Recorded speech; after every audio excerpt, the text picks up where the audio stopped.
gosh, oh my gosh, oh my gosh, oh my gosh. I've now made how many mistakes? Ethers are, if you can't hear me, that's your fault. I think I was just testing on the UATV and then I went into the intro and it's like, we're talking about magic tonight. And I'm clearly still in need of practice on my tech practice. So here we go into the stream.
We can pretend that we have no sound. No, we actually have sound this time. I'm still looking forward to how many. So tonight I was watching Vox doing his meme review, and he said the magic word slideshow, which means I've set up a slideshow for our images tonight, which means I am not in control of which image shows when because they're just in the order I predicted.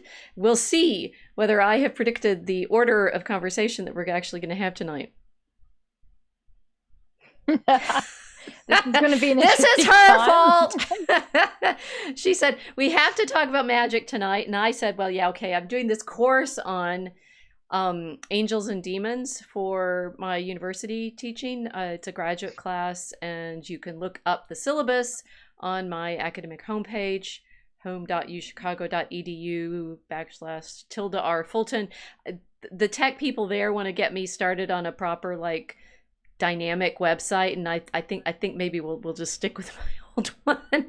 However, if you go to my academic homepage, I have syllabi for all of my classes, lots of reading lists, lots more information and footnotery and magical wizardry of I make book lists for a living. And there is one up there on angels and demons. And so, magic is kind of topical, but I don't think that's necessarily what Kilts was thinking of. What would you like to talk about tonight? Well, I wanted to talk about magic with you. First off, it's October. So for you guys, you're getting your Halloween decorations up. But so are we now. Because Australia has begun to enjoy Halloween, which we never used to do. And I had a conversation with a friend of mine about all of the magic that's going into children's literature. And she was saying that she didn't want any stories for her kids that had anything to do with magic. So I thought this would be a good topic to pick your brain about because it's very controversial. Ooh, I could say this is good. I like, you'll tell me a topic that you'd like to talk about, and it's never quite what I thought. So my slides go all over the place, and that's okay. We end up with good clips. So when she said magic, she didn't mean enchantment of story. She meant actual the characters do magic spells. I mean Harry Potter level stuff. Yes. Yeah. Waving the wand, saying the magic words, and then bibbidi bobbidi boo. Yeah. Something happens. So I was trying to explain that Aurora Borealis is not this kind of magic. But right. Okay. Not doing a very good job. So I thought, yes, I would get you to talk about what magic is and whether or not it's always bad, and how Christians have described magic over the centuries. Okay. So hopefully you can Sounds help. good. Sounds Have I good. ruined the slideshow yet? We're not looking at any slides. All they can see is us right now. Okay. All right. So tell me more about what stories she was specifically talking about. I think we need some sort of boundaries on what do people even now consider magic? What was she saying? I mean, the wands and spells and stuff like that. But what does that is that your beast in the background? It is. Your beast is my beast, my dragon. Where'd he go? I think he's under my chair. He could come back. I'm not sure. What does she mean by that? We need to. And you were telling her about Aurora Borealis and what we're trying to do in Christian storytelling, and this did not either. She was worried that it was magical, or she was simply saying, "Oh well, most children's literature is magical," which actually kind of is. I mean, there's a lot of fairy story background of the English tradition of children's literature. I think her main concern was that a lot of the children's books that she's been looking at for her kids have been themed somehow with witchcraft. And she's really concerned that it's going to encourage her kids to get into the occult later if they're consuming this kind of literature as children. Then explaining what we've done in Aurora Borealis and how the story is magical in the sense of impossible things happening. But it was kind of difficult to define why this isn't encouraging, why our story wasn't going to encourage children into wizardry or sorcery, and why we're actually encouraging children to a kind of Christian mysticism instead. So I think the concern is that now we're living in a culture that's becoming less and less Christian, that there seems to be a more obvious occult practices going on in mainstream culture. Right. And getting a sense of why that is it actually increasing, or are we just noticing it? And also, how Christians have viewed magic over the centuries. Right. What we think of as magic and what actually is magic, maybe not necessarily the same things. What would you say magic is? Do we have a definition of it even among ourselves before we start exploring some of the other options? I've personally described it as the attempt to enforce your will on other people somehow through ritual or hypnotism or some other kind of practice.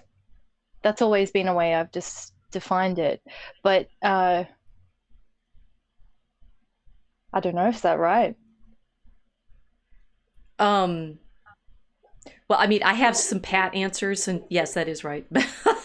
No, because I mean, but in what you just said, I mean, that doesn't. I think a lot of people would say, well, how is that even magical? Isn't that rhetoric or persuasion or propaganda or bullying or so how is it magical if it's in fact simply interpersonal interaction? And why?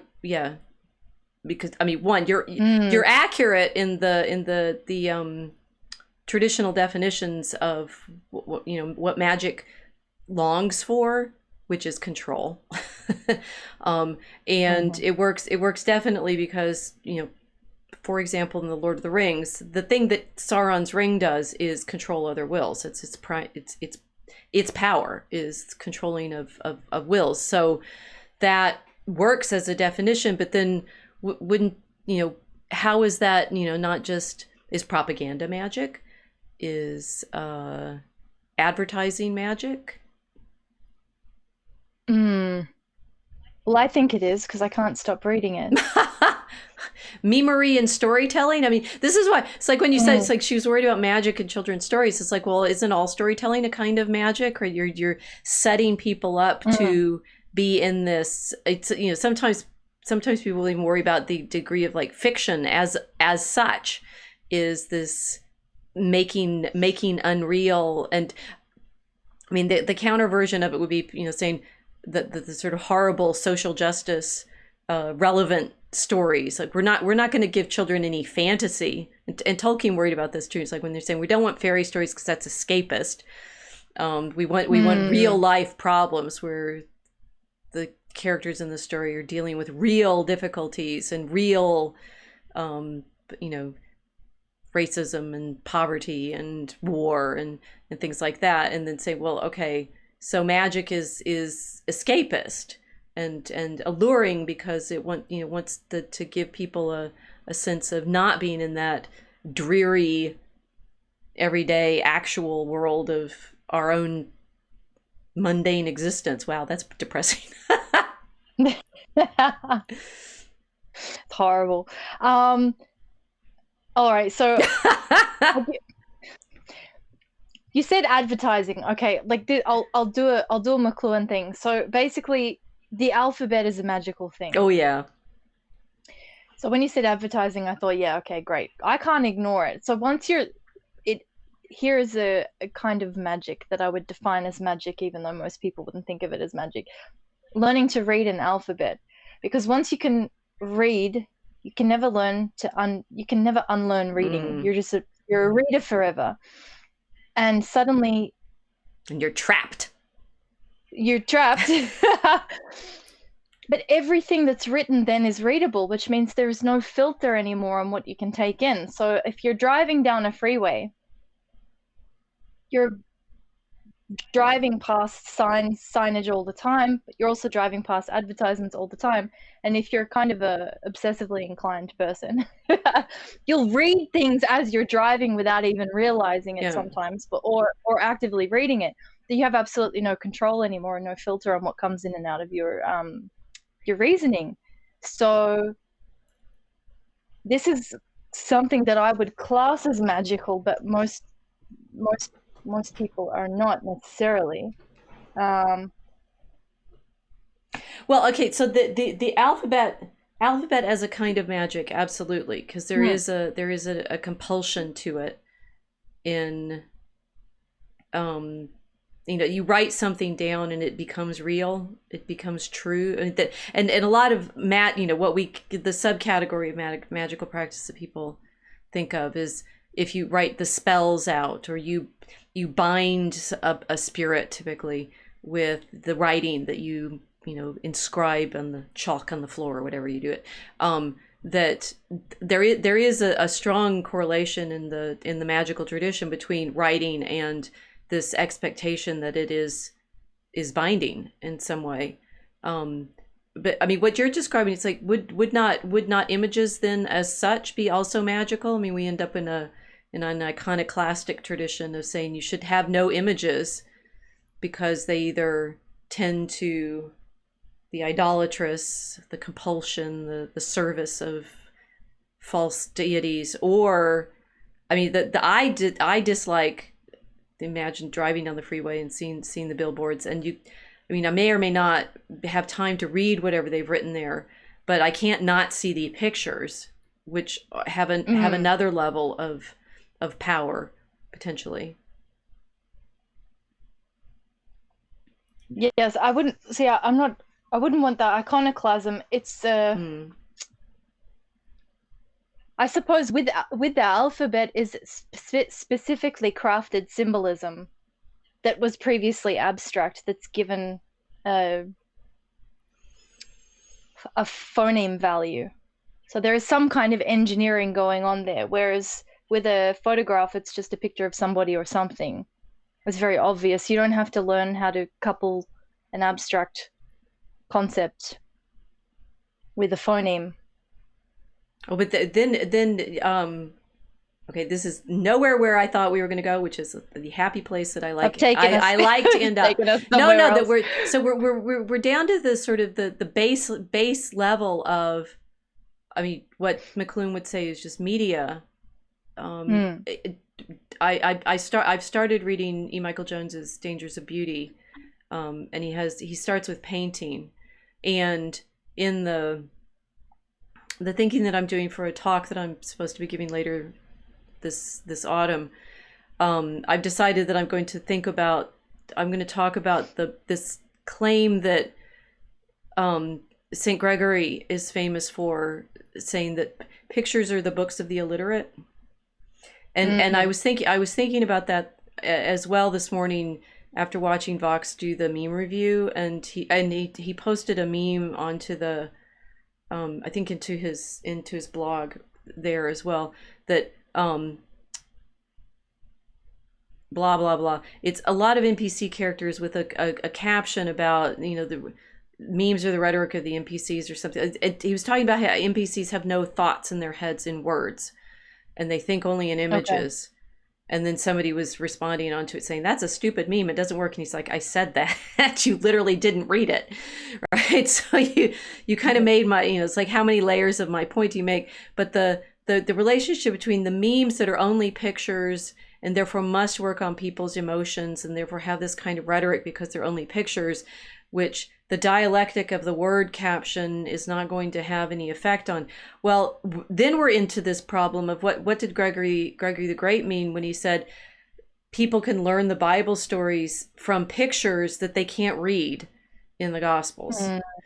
And there's a long discussion of what Gregory actually meant by that, whether you know, what does it mean to say pictures are books of the illiterate. But what I ended up thinking about was the way in which, and you know, and then I was thinking about how I'm always putting together pictures for my teaching and how I want slides for our conversations here. And it's like, pictures are an incredibly powerful something that change the perception that people are participating in instantaneously.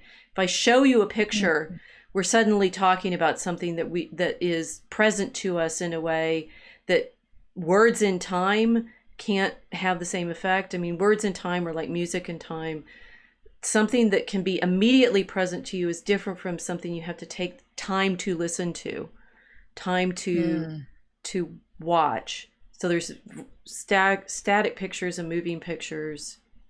So that's a one thing. And then you know, sort of where storytelling comes into all of this as itself magical. It's sort of like drawing you into a participation of something that's happening only in your imagination that then seems real to you, even though it has no exterior manifestation. There's like, talk about, you know, art has, and the Tolkien got there too. It's like when you're talking about art, how are you not talking about magic because of the way it interacts with your own aspirations and desires and workings on the world? And then people go to, oh, but there's no magic. And I mean, is there magic in Tolkien? There's no magic in Tolkien because in fact, nothing happens that people, you know, there's, you know, I guess Gandalf makes lights on his staff occasionally, but it's like a flashlight, right? So it's like, oh, Gandalf has a big giant flashlight. Great. That's it. The dolphin torch. The dolphin torch of Gandalf, right? So even when we're talking about magic, this level of what do we want it to be versus what kinds of effects are we surrounded by in our art, in our media world? I don't think that's where your friend was going either, but no, she wasn't.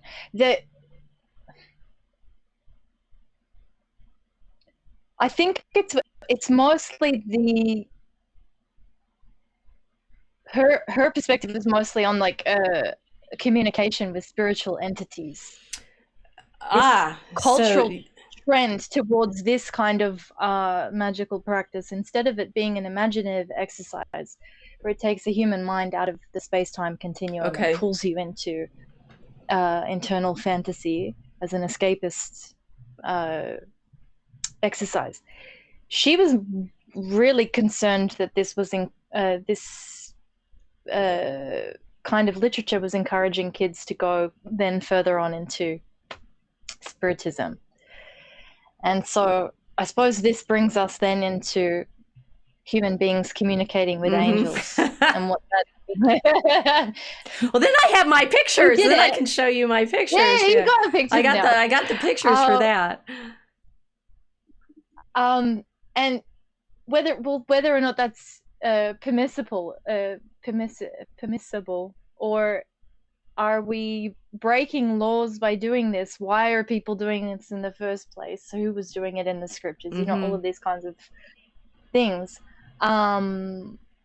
So yeah, I think that was the perspective then. When most people hear magic, they're not thinking about the imaginative escapism. They're thinking about conjuring, Okay.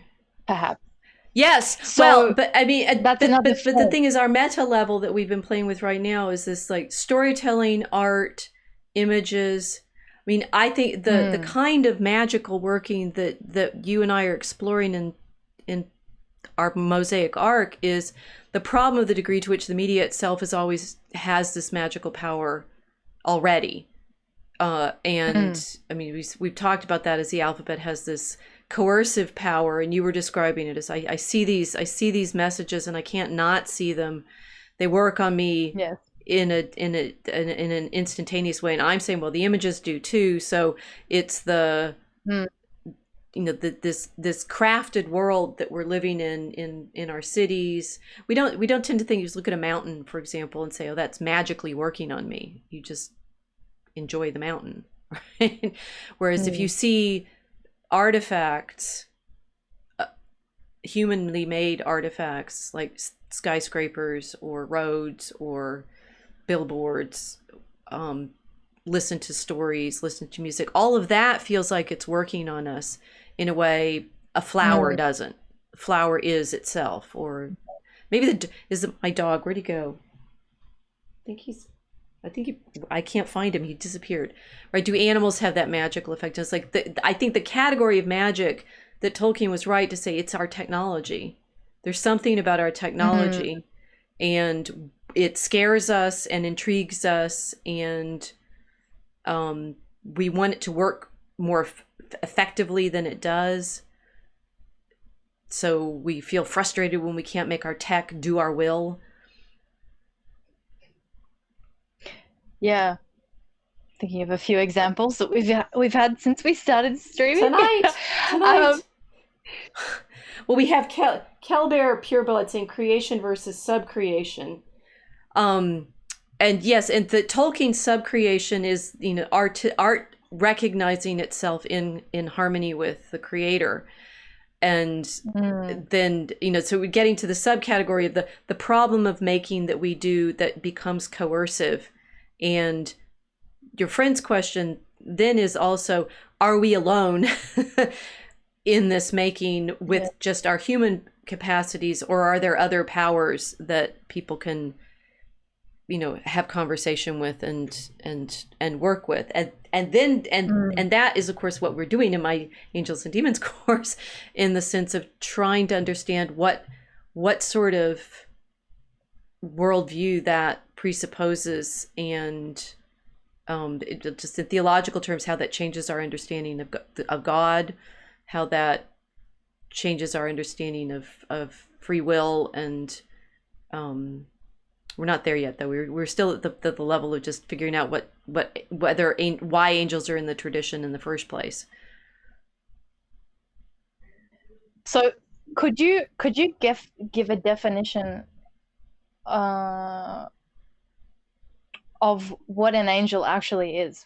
Because in different parts of the world, you know, they're depicted very, very differently. The kind of cute cherub, we've got that, and then we've got the don't be afraid, multi-eyed cherubim that you'll see in the meme, right?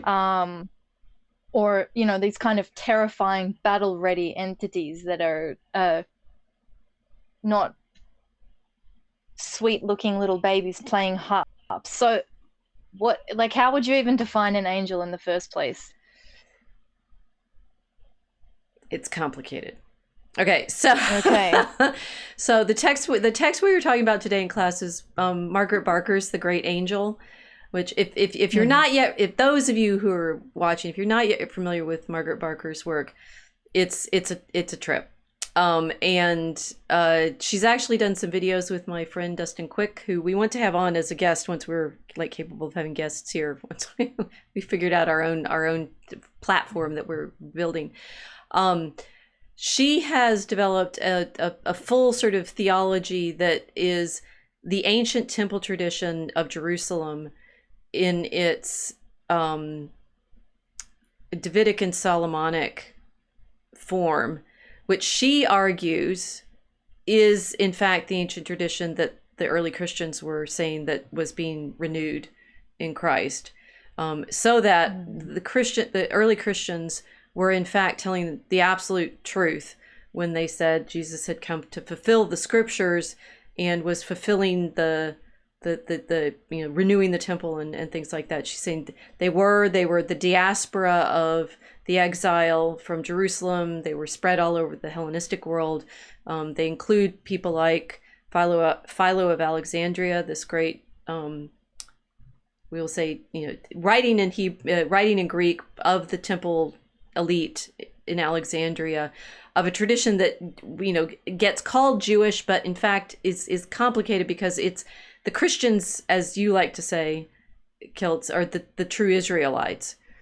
And yes. Barker is very, very adamant about saying, the reason that we have this debate between Christians and Jews is from this post Jesus period, when the Christians are claiming he is the Messiah, the Lord, the one who was present in the temple, now incarnate and present to us. The book is called The Great Angel, at least this one that she was talking about, because in order to understand who Jesus is as the Lord, you need to have a larger appreciation of this angelic tradition out of the ancient temple, which gets to things like the Nephilim, definitely, but the Enochian angels, which will get us to magic, because they're the ones who gave it to everyone. And to see the angels as, it's like they're aspects of the divine. They're messengers, and so they have the characteristics of, coming and going from heaven to earth. Jesus, in, for example, the letter to the Hebrews, when he's called the great high priest, definitely mediates, right? And the internet debates that we've been in a number of times, where people are saying there's only one mediator, has nothing to do with prayers of intercession that we, for example, say that Our Lady is able to convey. The one mediator is, in fact, this angelic characteristic, that the angels go from heaven to earth. And you think about Christ as our mediator, the claim there is he's the one that has done that from the Father to us. So it's an angelic sort of power presence. The problem is that all the other angels, like Gabriel and Michael and Raphael, the L is a tel in their name, that they are also aspects of God or the divine. Okay. So now we're like woo woo. Never mind what your friend is worrying about, whether we're in magic territory, right? We're in this theological territory where the Father. When Jesus talks about the Father, right? So there's God, the Father. And then the Son is somehow both as this angelic character, an aspect of the divine, comes from the Father, and is able to do that mediation and traveling, and himself also divine. And then you realize what Barker is trying to do is show that the arguments that you end up in Trinitarian theology about, and this is, she hasn't said it in quite these terms, but I would say what you recognize is the reason the Greeks end up arguing all of this in their philosophy is because it makes no sense, right? It is that they're desperately trying to figure out how to fit this, unity and multiplicity of the divine into like stable philosophical categories that clearly indicate that God, Father, is in relationship with Yahweh, Lord, Son of the Most High, in a capacity that says that they're both of heaven, but not identical, right? And if that's all confusing, you'll realize why those Christological controversies are so heated over the first several centuries, while at the same time, the rabbis are saying that no, Jesus is not the Messiah. He's not the Lord. He's not the incarnate anything.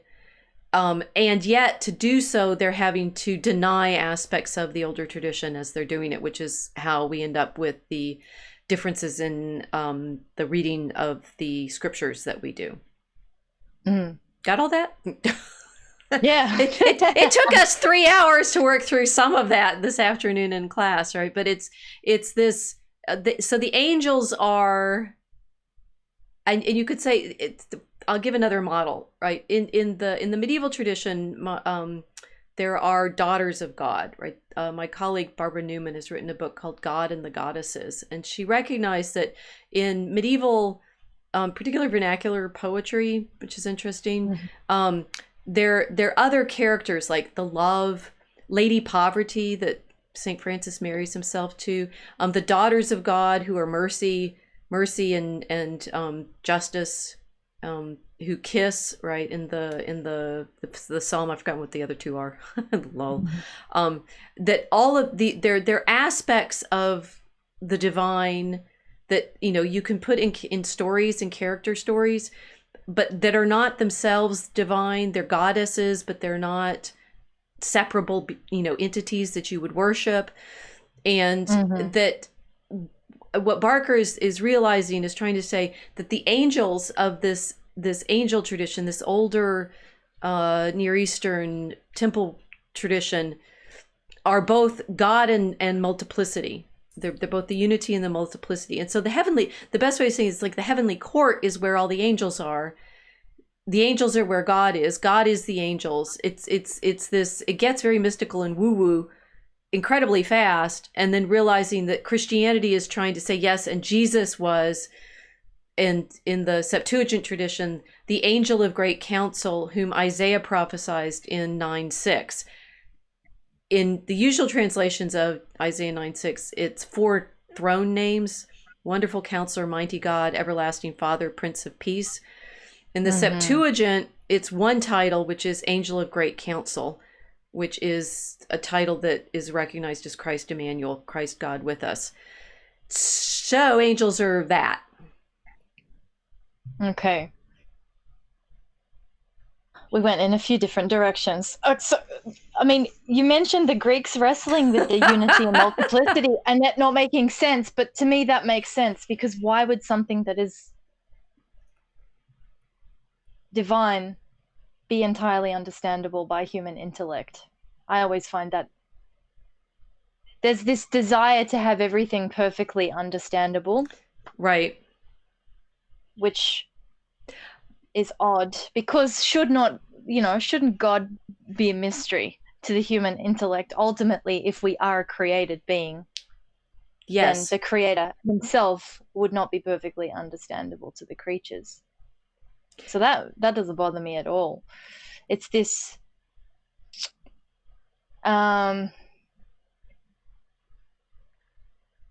ambiguity then between Christ, pre-incarnate Christ as angel, and then the other angels that we would refer to, like the hierarchy that decided to rebel in heaven and get booted out. If they're aspects of the divine, does part of God fall? That's it. I'm playing devil's advocate here, but is this God turning on himself? I hadn't thought of that. That's kind of tricky. Well, I realized most of my angelology and therefore my magical theorizing is Tolkien eventually, and in the Aina Lindale, in the Music of Creation, the Aenir are the children of Iluvatar's thought, and Melkor is one of them. Okay. And Tolkien, the thing is, Tolkien, this is a sort of fun sort of thread level of engagement, that in the letter that Tolkien describes the Lord of the Rings as fundamentally religious and Catholic work, unconsciously so at first, but consciously in the end, he wrote to Father Murray, Robert Murray, S.J., and at that point, Murray was actually fairly young. I hadn't realized this. I remember that he was the grandson of the founder of the Oxford English Dictionary, but I hadn't realized, I hadn't looked him up properly. Well, as I'm reading Barker's Great Angel, she thanks in her preface Father Robert Murray, and I'm like, well, wait a minute, it's the same person. It is. And that Father Murray went on after he was a student. Tolkien knew him when he was about 30 or so. In that letter, the famous letter, Murray goes on to become a great scholar of Syriac Christianity. I think Tolkien, in his playing with things in the Ainulindale and all of these different stories, must be probably playing with a lot of these angel traditions that are in his lifetime becoming better known because some of the ancient texts are being newly published. So, I mean, things like the Enoch, the books of Enoch, which Barker's worked a lot with.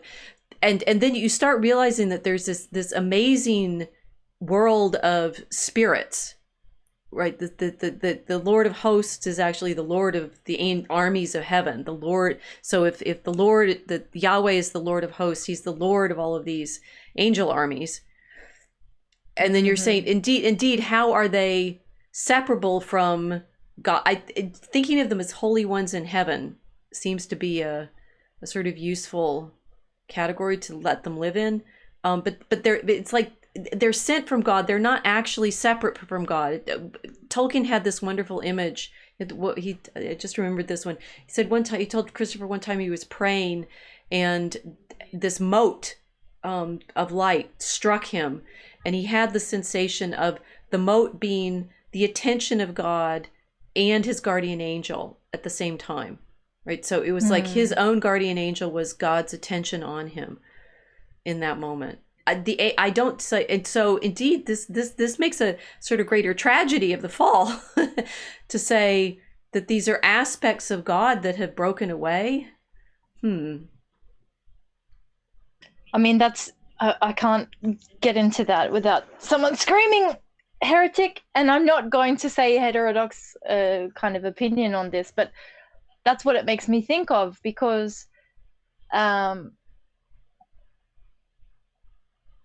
if these armies of creatures, spiritual creatures, are then rebelling against God himself, what exactly is happening there in the mechanism of angelness? Right. You know, right. For my rudimentary understanding, the human race have been gifted with free will, but this is not necessarily the case with the other created beings. So what does it then mean when angels turn on the creator? It's kind of a very powerful image to think about. We're given choice, we're given agency, free will, but are these armies given the same, have they been gifted with the same thing? No. So what does it mean for them to rebel against the creator? Well, we're going to read Aquinas on that in a few weeks, so okay. To be continued. I'll come back to that. Then you'll have the ortho bros after me. Well, You possibly. really will. I mean, but so Barker works a lot with the Orthodox tradition, and she works a lot in the like the Syrian materials, and she reads it. I mean, she's quoting Coptic a lot. She's way bigger than Ortho versus Catholic. I mean, and she herself is Methodist, so, and the Mormons love her. I mean, it's an interest. She's got the angels. But the thing, what delights me about her work is that she's shown that whatever Christianity is coming out of, it's far more dynamic already than the back projection version of monotheism makes it sound. Monotheism technically is a term that comes from the 17th century, so arguments then. And the defenses that Christianity has to make about, you know, the Son of God, one, they first come through rabbis who are, one, accusing Jesus of being a magician, interestingly enough, if we're gonna go there, and two, rejecting him as the incarnation of a figure that they actually also themselves already know. Peter Schaefer has done a nice book on, he's the same one who did Jesus in the Talmud. He also did a book on the two gods in heaven, and showing that a lot of those texts that Barker is citing for these angelic presences, yes, they're part of the contemporary tradition that Jesus is born into. Sorry, so this is when Christ says, before Abraham was, I am. This is who he's referring to himself as. Well, and John Calvin, even if the Protestants are listening, that Calvin recognizes the angel manifestations in the Old Testament as Christ. So things like when the angel of the Lord closes the door of the ark, if you wondered how it got shut right before the waters come in, the angel of the Lord closes it. And Calvin in his Institutes, those moments of the angel of the Lord doing X, Y, and Z in the Old Testament, he says are Christ.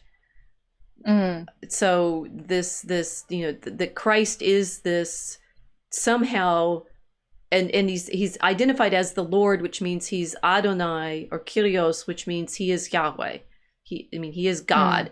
But what God is more complicated than the monotheism theology of modernity has worried about.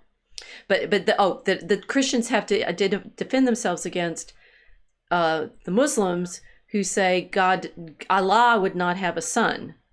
But the thing is, in the ancient tradition, whatever's going on with all those angels, one of them seems to have this characteristic, so that when Gabriel comes to Mary and says he will be called the Son of the Most High, that is this relationship between, Barker argues, between Yahweh and El, but between the aspect that is the one that becomes present and visible to people and the one that doesn't. So this is the plural of using the term Elohim, which is plural.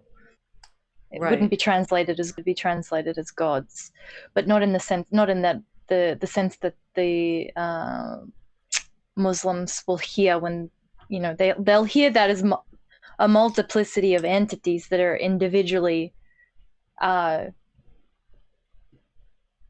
like a pantheon or something like that. Well, okay. So it's interesting. I mean, I'm happy that you find this easy to think. It's like, yes, what kind of what revelation have we been given? And maybe it's the usual. Maybe we see them as separate entities. And where did somebody in the chat? Well, the Orientals are very comfortable discussing spiritual entities. Maybe that's why. But it's someone gave me, it's the fingers of God, right? And you see them as 5 fingers, but it's still one hand. This problem of the interpenetration from heaven to earth, and what is it that we are having access to? It happens through the veil of the temple. That Jesus passes through, as our great high priest, passes through the veil into the world, and then passes back carrying the offering. So he's acting as the high priest does on the Day of the Atonement. But what kind of understanding do we have of what's happening in heaven? I mean, how could we see it?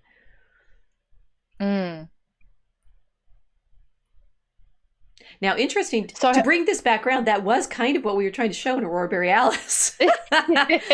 Yeah. That we were indeed trying to invite people into this mystery of what happens in the Revelation. And we played off of with the Aurora Borealis and the Aurora Australis and the Christ as the griffin figure, whatever that means, that the animals are able to perceive. And so this problem of, indeed, when the animals go up in the mountain and answer those riddles and end up in the presence of the griffin, what is it they see? Yes. So in that sense, your friend to be worried is saying, yes, we are trying to participate in that desire for vision, which is part of the magical tradition. It's this interesting sort of magical operations in order to achieve the beatific vision become all the rage in the late Middle Ages among certain clerics who can write books. And therefore we know that they think that it's like some of the quote magical operations that we know. In fact, in my first slide, we finally got to the point where I can show them. Oh, not that slide. That's the tarot magician. I'll show you this slide, which is from this book called The Sworn Book of Honorius of Thebes. And this is a British Library copy of it. And we are shown ranks of various angels. And we get more names of angels. And this is interesting that in the scriptures proper, we only have the three, if you include Tobit. And so you get Raphael, right? But you get Gabriel and Michael and Raphael. And in the angel magic, particularly of the later Middle Ages, the name of God has a particular power, like the tetragrammaton, the Yahweh of the lettering. But naming all those angels becomes a feature of it. If you can name the angel, then you can summon it. I mean, they're messengers. I guess in this sense, like, this is a problem if you're bringing little pieces of the divine out of heaven down to you. But one of the things that they hope for in this kind of angel naming and magical practices, and particularly this Honorius of Thebes book, is the vision of heaven. It's like what you want is to control, they do fast and pray and prepare themselves magically and stuff like that. But it's an interesting kind of asceticism of the magic to long for that image of the divine reality. So they're forcing revelation then. Yeah. This becomes a kind of divine bribery by the sounds of it. That can be the problem, yes.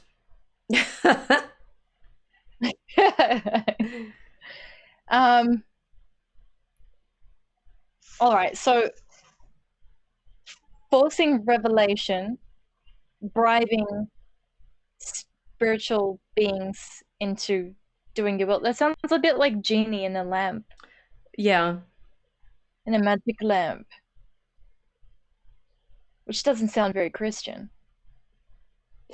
Well, I suspect to some people what we've been talking about with Jesus is the great angel doesn't make very Christian either. So so I think rather than saying whether it sounds Christian or not, whether it, Tolkien is good at this saying is whether it's in harmony with God's will or against it. And then you have a theological category for understanding the problem with these sorts of operations, which will, to a certain extent, by way of the pictures that I already planned, get us to that technological question of the degree to which technology is or isn't diabolic in its efficacy, which is the meta question of our digital media and the horror of things like AI. We do need to be worried about it or not. I mean, I'd say it's demonic, but in this to what degree is it trying to celebrate our creatureliness, and to what degree is it trying to control or overcome?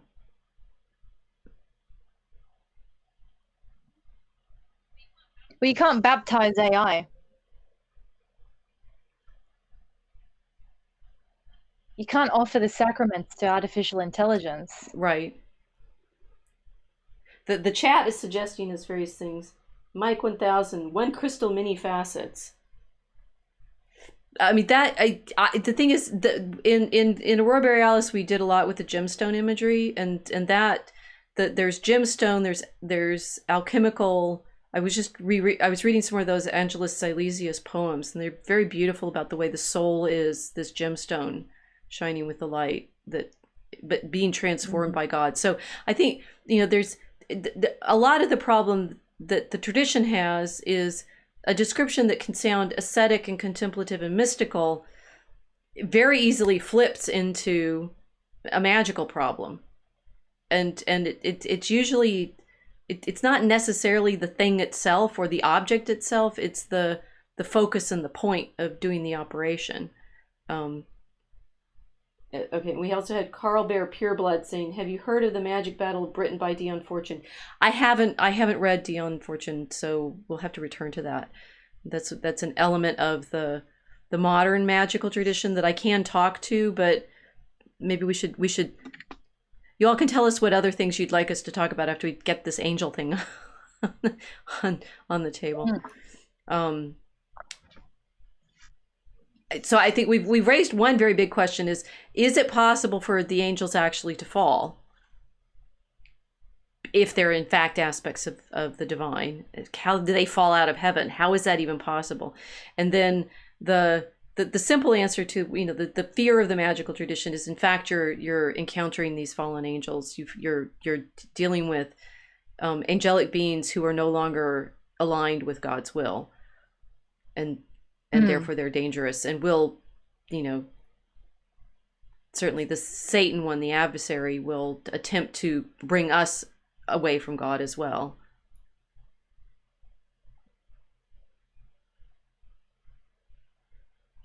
Well, I have to ask you, who taught human beings magic? The fallen angels. Okay. They're in the Book of Enoch. And I think we were looking at that in our poetry work the other day. Yeah. That they teach, you've done a little trolling yourself on this capacity. They teach, they very specifically teach two particular kinds of tech. Metalworking, which is good for making weaponry, and cosmetics, which is good for making weaponry. But it's like metallurgy, and I mean in the Book of Enoch it's very specifically like eye makeup, it's and in that they're also it's the expansion or base source for the passage in Genesis where the sons of God lie with the daughters of men and have the giants.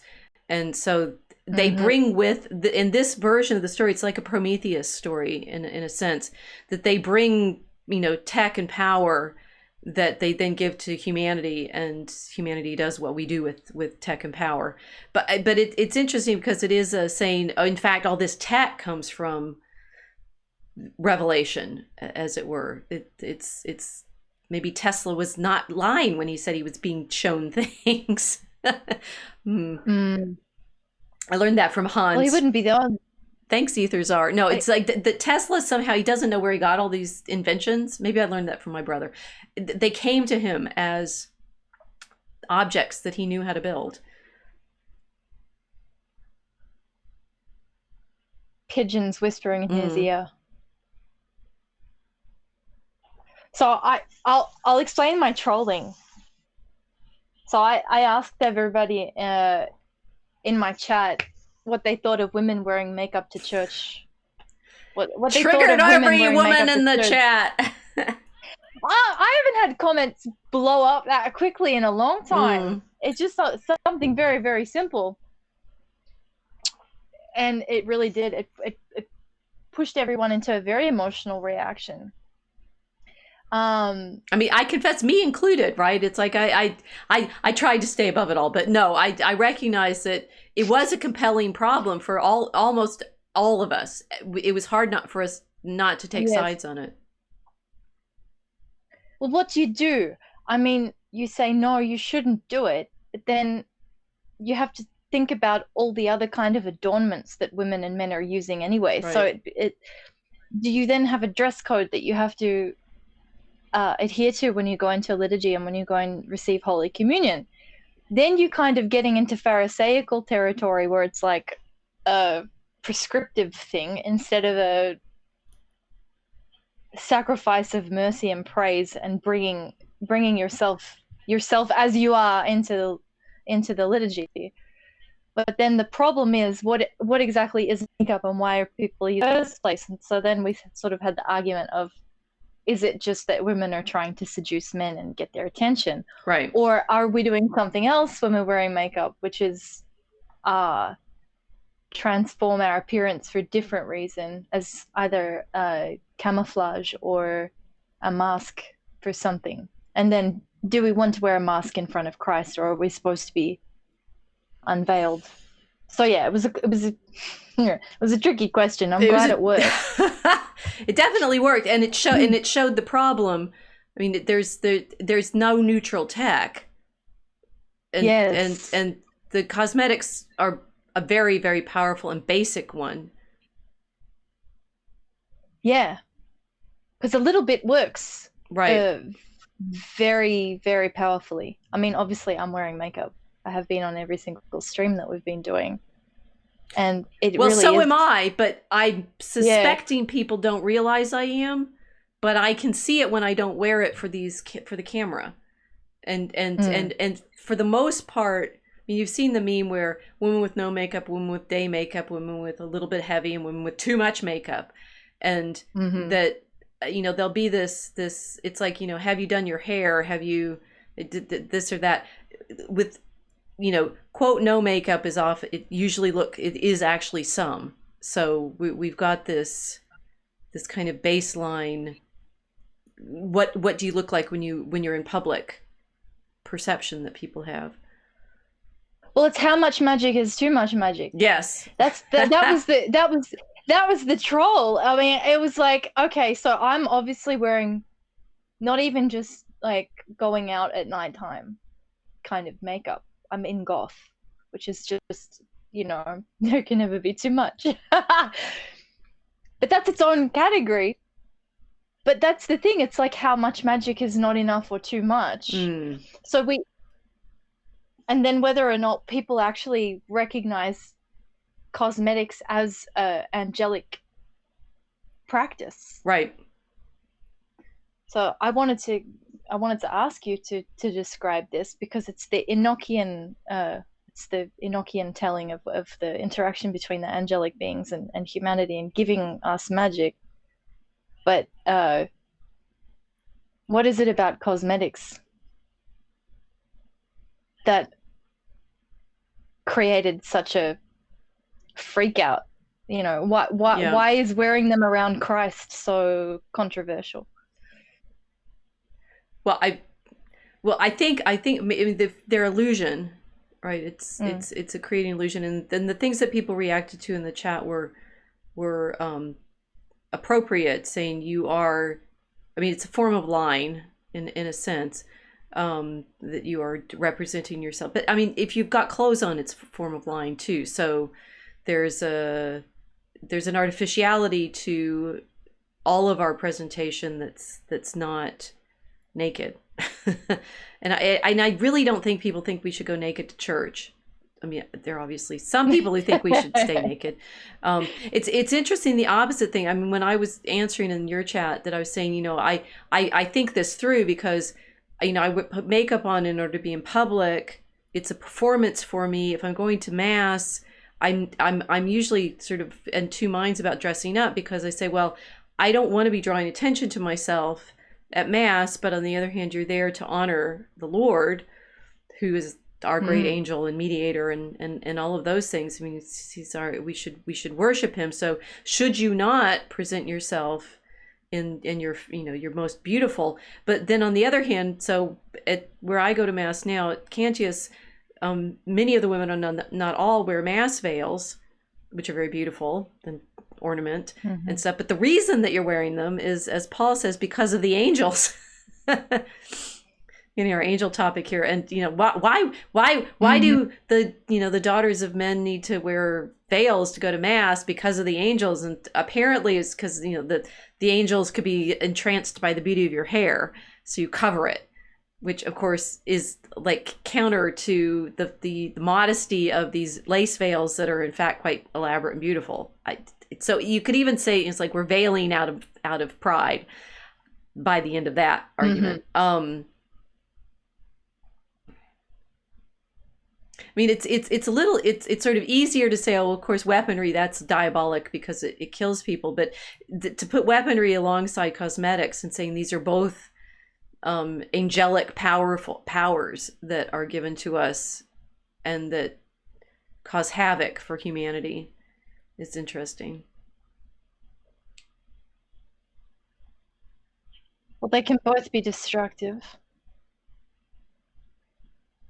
Well, I'm not being coy. I'm just saying, do we really want to go there where women are alluring men into making alliances with them that they shouldn't, and how I mean, there's a lot of warnings of harlotry in the scriptures, and saying that think about Proverbs, young man, don't go into the harlot, she'll just take all your money. It's clearly a concern. Yeah. of so yes, OnlyFans is not new. It's the new tech for doing the thing that women have been doing, which is entrapping men who they are not going to be faithful to.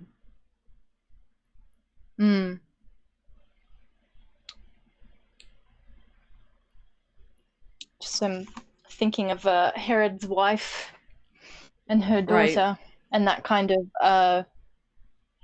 that was a magical influencing of Herod's will. She's dancing, she's adorned. Very. Yeah, there's a lot of warnings about it. So we've got cosmetics as angel tech, we've got weaponry as angel tech. But human beings are not going to give these up anytime soon. Like I'm just thinking in terms of my friend who's telling me she's worried her kids are going to get involved in witchcraft, but essentially no one's looking at women who are wearing makeup and thinking, there's a witch. This isn't a kind of go-to response, but essentially women are all practicing witchcraft when we're wearing cosmetics. Yes. I am now showing our stand-in for Disney, which is that dragon castle. Amazing. What? It's like I'm like a magician doing card tricks. I'm just forcing us to the place where I want us to go, where the pictures are going. I actually don't remember what order I put them in, so hey, that works good. Well, I mean, there have been people saying yes, that women should not wear makeup, and that isn't a new argument. Unfortunately, people can get puritanical and bullying in the same way that they're not women could be bitchy and cruel if you're not dressed well, right? It's like, women being bitchy and cruel seems to be the baseline here, maybe not the thing itself, which is to the meta level of what we're trying to say. Is technology of itself always evil? Is it always magical in some sort? The angels, are they, if they're aspects of the divine, can they be truly leading us astray with their allurements, with the cosmetics and the weaponry? The default to all of this is, in the long Christian tradition, the problem is discernment. I mean, the discernment of the spirits to say whether or not they're coming from God or not. But I think also, and this is also what I tried to say in your chat. Jesus is trying to teach people to not get trapped by either of these claims. It's like you get trapped by the puritanical, but you can also get trapped by the libertine. Don't commit adultery, but on the other hand, recognize your own sinfulness. And that the diabolical trap that we constantly get caught in as sinners is trying to control other people's behavior rather than recognizing our own turning away from God. I mean,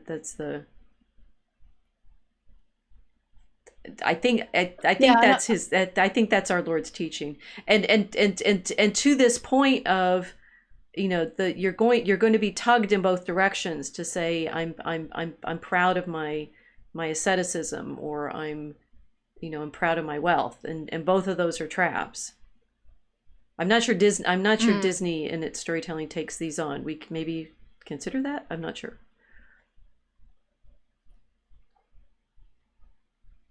Well, Disney's all about magic. I mean, all the stories are magically based. At some stage, something happens and there's a fairy godmother, or There's a sea witch, or there's the enchantress who turns the handsome but proud prince into a beast, or there's some kind of transformative process. I don't think there is a single Disney story that doesn't have some kind of magic in it. So okay, well, one other way to go is say we are yearning for the divine and the heavenly. And I mean, this is to a certain extent what Disney promises with its Magic Kingdom.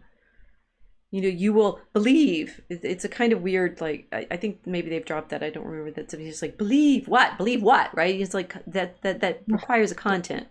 And the Princess Castle that they use as their logo, which this castle looks a little bit like this Dragon Schloss.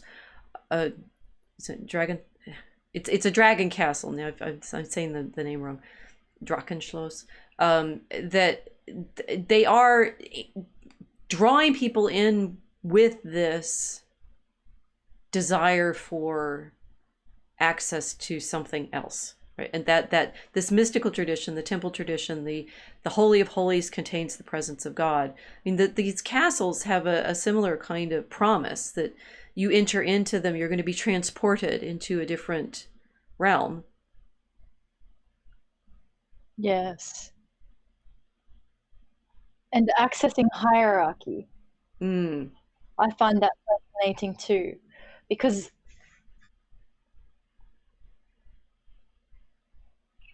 even just having a castle as the emblem of the Magic Kingdom, it implies that, what is a castle? Well, it's a place where a king and queen live. It sort of like it instantly implies hierarchy, which doesn't exist in the New World West, where these things are created and celebrated. Well, so I think that the sort of compassionate version of why people are so drawn to Disney is they want that. They want some, I mean, we could think of it this way. It's like Disney has the appeal that it does. YouTube, you better not ban us. I'm being nice about the Devil Mouse. That, the Magic Kingdom people want to be drawn into a kind of liturgical, mystical experience. And we're saying, well, it's diabolic because it's a fake and draws like the cosmetics or something draws people away from God. But it works because it taps into the desire that people have for God.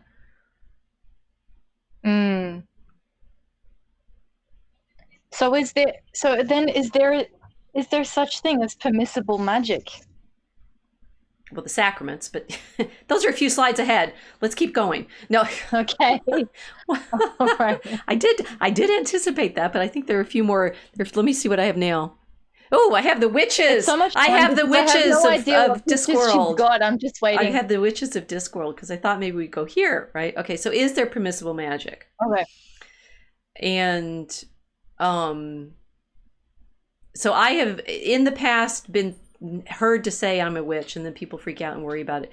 Recognizing I'm saying that within this story problem that Pratchett sets up in the Discworld, and particularly that the witches, Granny Weatherwax, Nanny Ogg, and Margaret, because her mother misspelled Margaret on her birth certificate, are themselves creatures of story.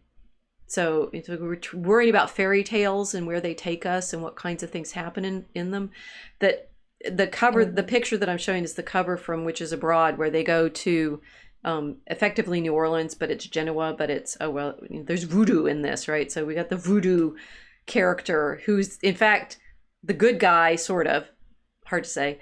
I mean, Pratchett's good at trying, he's sort of like the witch is the evil and witch is the good. Now, in this story, Granny Weatherwax is up against her own sister, Lily, who is trying to make the princess marry the frog, because that's the way the story goes, right? So she's taken a frog and turned him into a prince, and he's kind of creepy because he's like sleeps in a hot tub with flies all around it and stuff, because he's frog actually. And that Lily, who also uses mirror magic to create all these stories, is the good one.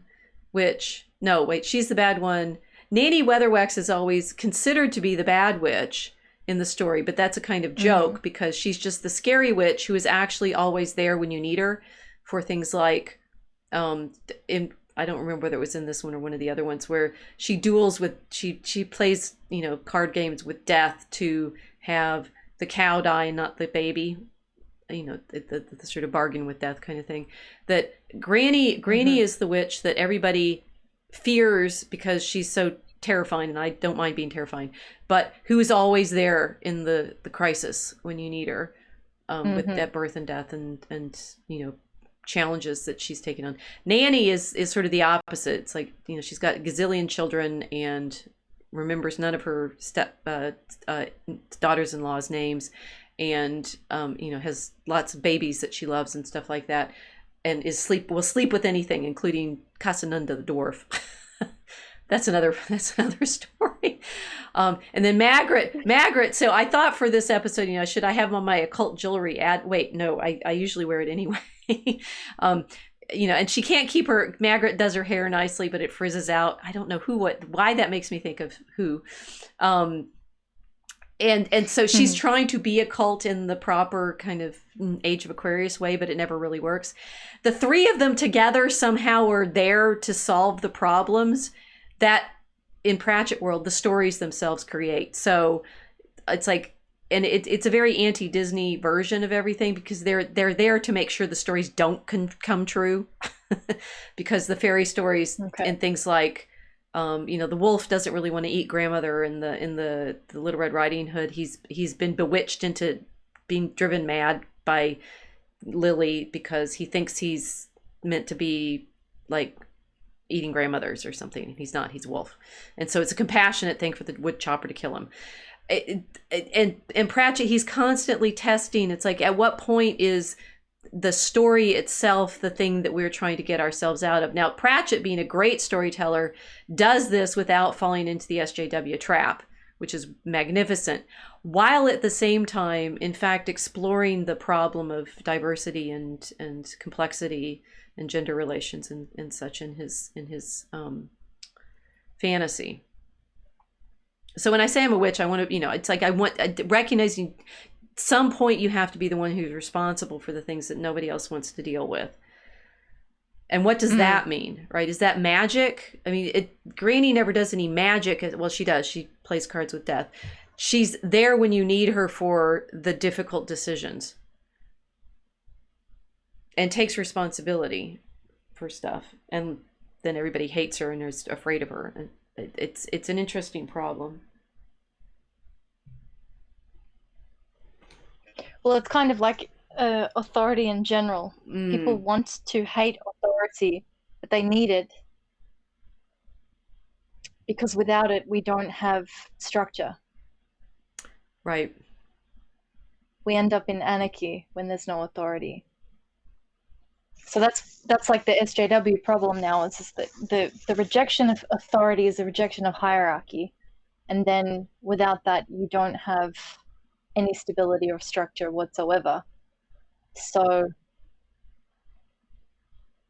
well, it's interesting. The current disruption of culture has, I say, very magical elements in it. The androgyny of the disruption.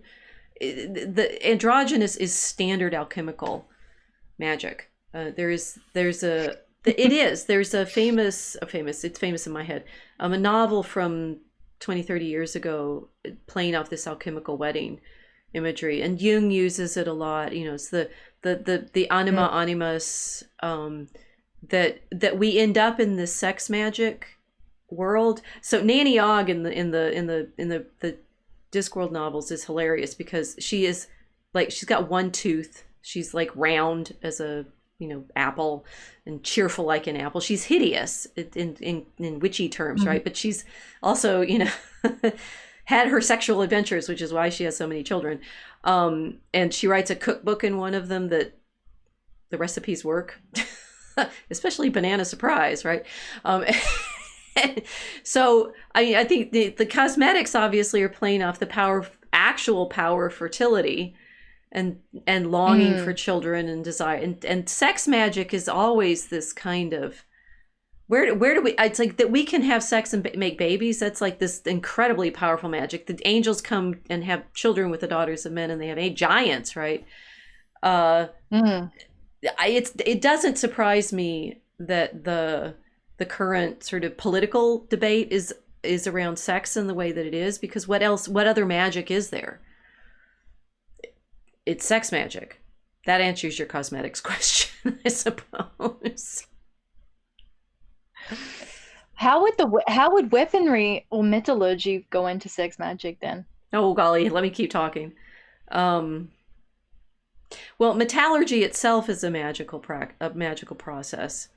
I spent in my McLuhan studies spent a lot of time thinking about glass in the last several months, Yes. and realizing that in McLuhan terms, glass is shaped breath, because around the time of Christ, the Syria Palestinians, oh my goodness, right next to Christ, learn how to blow glass, which I love. It's like the breath shaped by breath. Glass is shaped by breath, and it's made from sand and fire. So when I gave this talk, I started realizing it's actually, glass is an image of the all elements. It's solid, it's liquid, it's gas, it's fire, and it is an image of the soul in this wonderful media way, this material media. And that kind of, metalworking and glass blowing and, technology, it has magical characteristics. Like, it's transformative. Alchemy is meant to be, I think that my next picture is alchemy. Oh yes, it's an alchemical dragon. Is this power of transformation, and clearly, to take sand and make glass out of it feels magical. To take rocks and make them into swords has a fair amount of, it's like a lot of alchemy is fire applied to substances, and you hope to transform one thing into another, and indeed it works, and sand turns into glass. That's a pretty magical operation, I suppose. Or silicon chips. Here we are talking through the electric silica of the digital. That's pretty darn magical. And precious metals go into this. And a glass screen, so I'm basically staring at you through sand of some form. Isn't that strange? That is. In my witchy Enochian cosmetics. But it's like it's ubiquitous. The magic is there without even realizing it, is my point. Oh yes. I mean, there's no technology that we're touching that hasn't had some form of metallurgy applied. So I could wipe the makeup off and then the cosmetic is gone, but then I don't have a single thing on my property that hasn't had something to do with the processing of the elements in that way. Right. Everything. The light bulbs, the wiring in the house, the microphone, the laptop.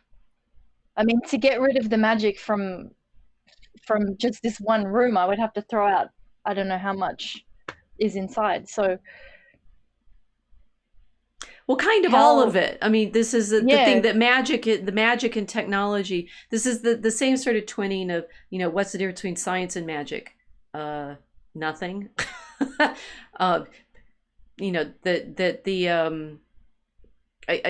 With like AI or something like that, it seems the intentionality of the users tends to be the problem, as opposed to the magic itself. I mean, it's interesting. So a lot of like late medieval magic will be this angel summoning, and you'll like bind an angel into a ring and get it to do stuff for you.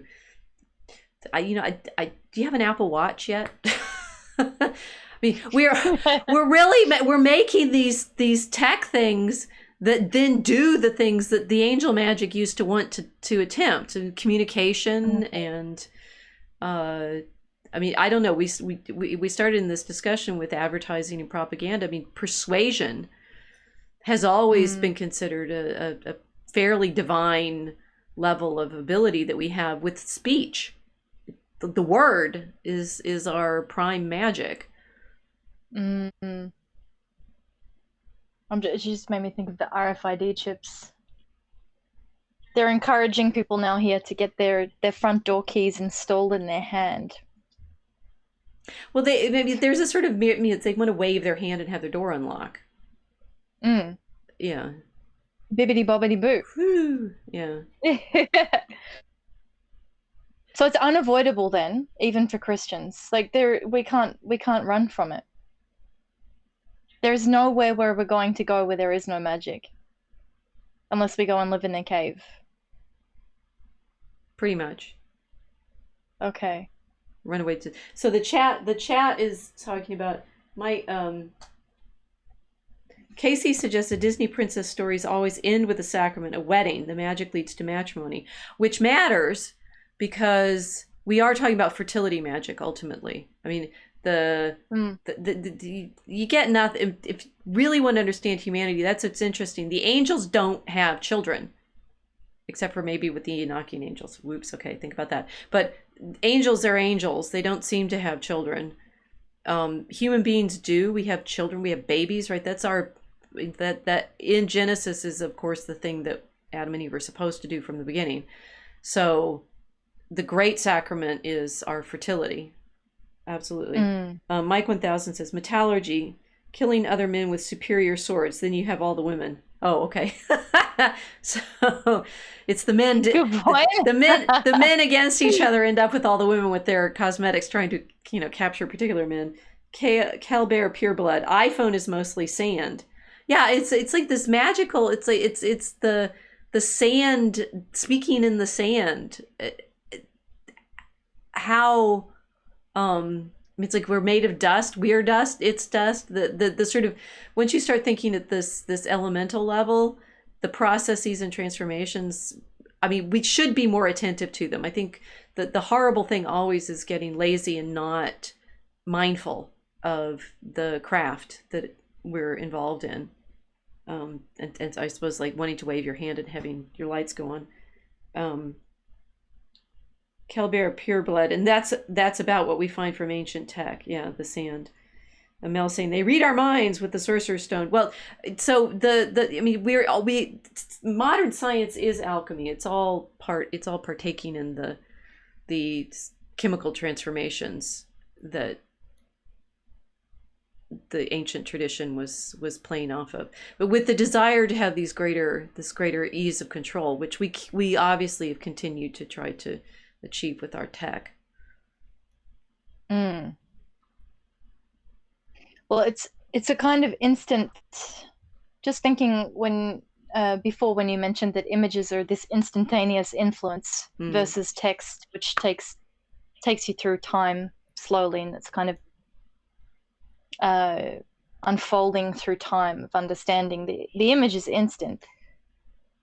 That is basically what most of the tech is trying to do now, is kind of bring everything into instantaneous mode. So we're playing with time. It seems like this is the fundamental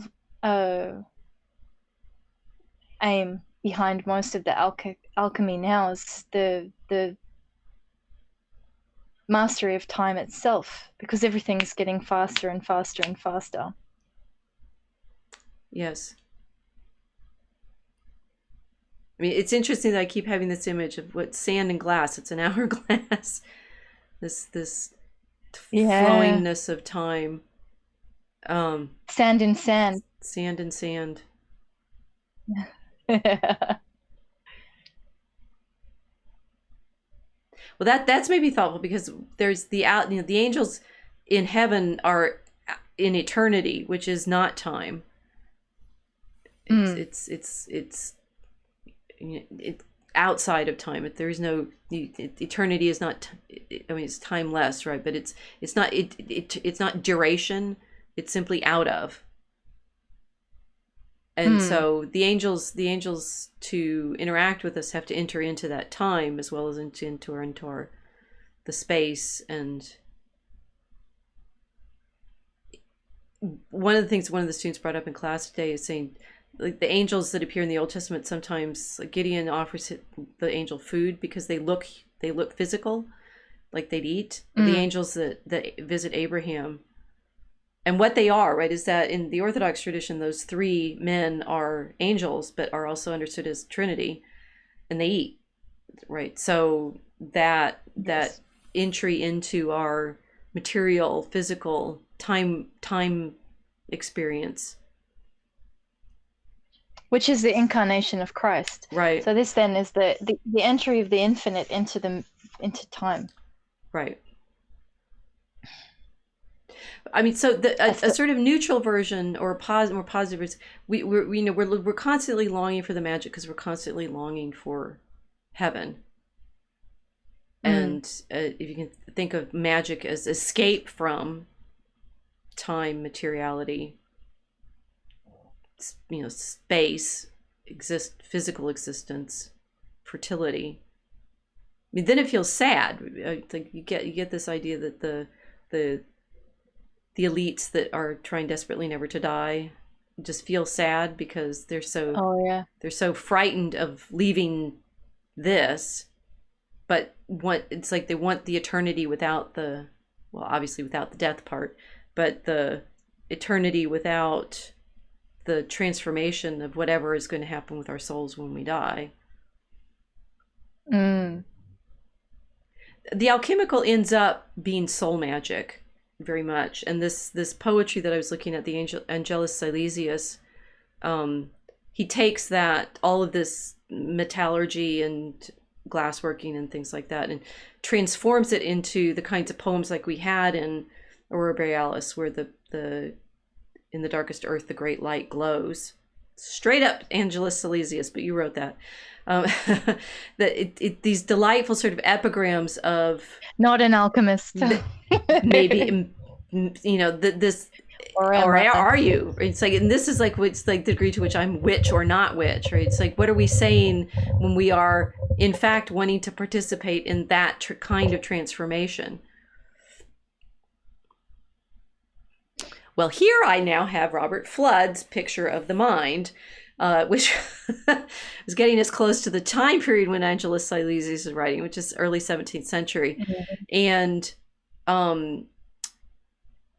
recognize that with Flood, he has these three sort of realms that the mind works in: the sensible world, the imaginable world, and the intellectual world.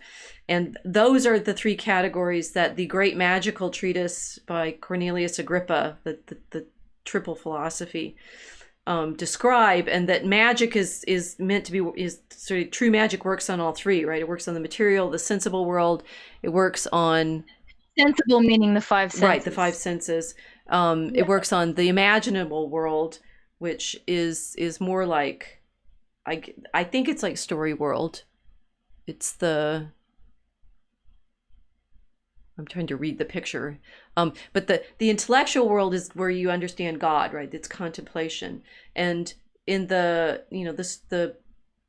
high magical tradition of the of antiquity and the Middle Ages, it ends up in that beatific vision. I mean, it's interesting to me that when we're worrying about, putting magic in stories, the children's stories, are they aiming at the beatific vision, at contemplation? Maybe Christians need to drag ourselves back into, I mean, I'm not sure with this, right? This is the problem. It's like the degree to which desiring to achieve the beatific vision by operations as opposed to by prayer and fasting and, surrender to God's will. That being, it's like, can I force God to show himself to me? There, God, do your act. Let me see you. That's like having cheat codes for a video game. Yeah, it's like wanting to cheat in the video game. Yeah. Get to the top levels without having to gone through the tests. Yes. Yep, that makes sense. But all right, I'm thinking of a couple of things. All right, so we've got this three layers of magical operation. People wanting cheat codes, that's gonna get me to people practicing divination, because I wanted to get you to start talking about the tarot.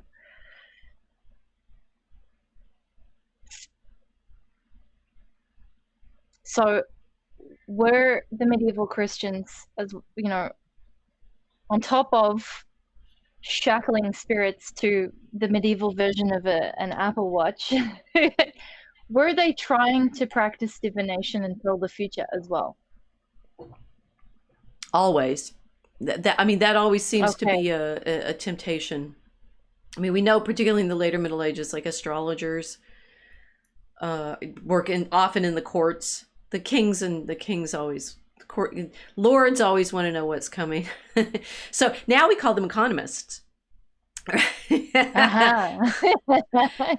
you predict the flow of the money? Then they call them alchemists. Now we call them economists, because you hire these people even though they're not necessarily any good at telling you what's going to happen, because you're hoping they're going to make you money, right? There's a lovely book by the famous transgender economist Deirdre McCloskey, something like "Why Ain't You Rich?" Or it's like, "If you're so smart, why ain't you rich?" Talking about the problem of economics as a science and saying it's horrible at predicting anything, and yet somehow they get paid well in universities because they seem to be trying to predict stuff. So yes, that predictive desire is consistent and constant. The specific divination practices, again, okay, so now let me just step back. Historiographically, in terms of what kinds of sources we have, there is a problem in that historians depend on written things to know what people are thinking. That's what writing enables us to do, which is like see inside other minds. It's kind of magical. That if somebody writes something, you can read it, then you can see in their thoughts if they think in words, or if they draw, maybe you can see what they drew in thoughts. And therefore our knowledge of magic is best represented by stuff that these guys wrote down. They are not necessarily representative of the full range of practices that people are involved in. And so in Terry Pratchett's Discworld, he splits this up. He's got the witches who are doing the sort of local practical stuff, which is taking care of families and communities, animals and people and such, and life and death, right? Okay. And then he has the wizards in the city who are doing all of the high magic, which blends into theoretical physics and summoning demons and such like that. And that's typical of the way in which we tend to understand the problem, that there are sort of folk practices and these high practices. The problem always for the historiography is the only way we know about the folk practices is if somebody wrote it down. So you're already back into the flip round of how much is, this becomes particularly a problem with, for example, the witch trials that are in the 16th and 17th centuries, not so much in the medieval ones. Trials of local people for what we consider magical practices, which bleed into heretical practices because they are said to be having, sex with Satan. It's a big debate, which I still need to reread up on a lot. I remember reading it a while ago and saying, well, some of this stuff happened, but probably not. Probably they're frightened people who are, being tortured. But on the other hand, we do know that there are local medical traditions that do seem to have, are they magical practices when you're using herbs to do medicine? Well, if the established doctors don't want you doing that, then, oh, guess what? You're a vaccine denier. So it's often quite complicated because you're constantly in the layers of who's recording it for us to know about. We can see things like in prayer books, their prayers for pregnancy, their charms that people use that are like interesting. Some of them are for pregnancy magic, or things like wrapped links of candle wick that are then donated to shrines. They're sort of like miracles. Are you praying for a miracle, or are you doing magic? It's an interesting, like we were starting with the category of what are angels, the category of what counts as angel magic is actually clearer to see in the learned traditions and harder to say what you're seeing in the other kinds of practices. Like a folk versus high tech. Sort of. Yeah. Okay. I mean, our present is ivermectin versus the jabs, right? It's like Yes. both of which were or the Madagascan juice. You remember the president of Madagascar said that they'd come up with some kind of tonic that cured COVID. This was a couple of years ago. Yeah. No one knows what's in it. But they promised that they would give it to the world for free, and then nothing eventuated. Oh dear. And I think it was just a little bit too African for everyone's liking. Yeah. Bush. Anyway, I'm hedging about this because I haven't read about it recently, and I realize I may be misrepresenting some of the stuff that my colleagues have studied better now. And what I actually have read more on is this learned magic because it's written, right? And so it's like you're in this books. But I will say, for those following the syllabus of Angels and Demons, one of the books we're reading is Deborah Harkness's John Dee, Conversations with Angels, and Dee is a brilliant example of this high level alchemical magic. He had the biggest library in Elizabethan England apparently, and has all of these learned traditions, including things like Cornelius Agrippa. Harkness herself has written a series of books, which I think were made into a BBC production, on witches. And of course, in her version, the witches are carrying on with this folk magic, and the witch, modern day witch, gets to be courted by the vampire. And now we're in romance novels. Ooh, magic, cosmetics, and time travel and things like that. So I need to footnote that and say we'll come back to that when I've thought more about that directly. But Pratchett is playing off of this tradition of saying the witches are doing one kind of thing and the wizards are doing another. And I think in our own thinking about this, you asked me whether they're doing divination. Yes, for the courts with the astrologers, and those are the expensive guys. But also, certainly, yes, people, pretend to be able to tell the future in other contexts.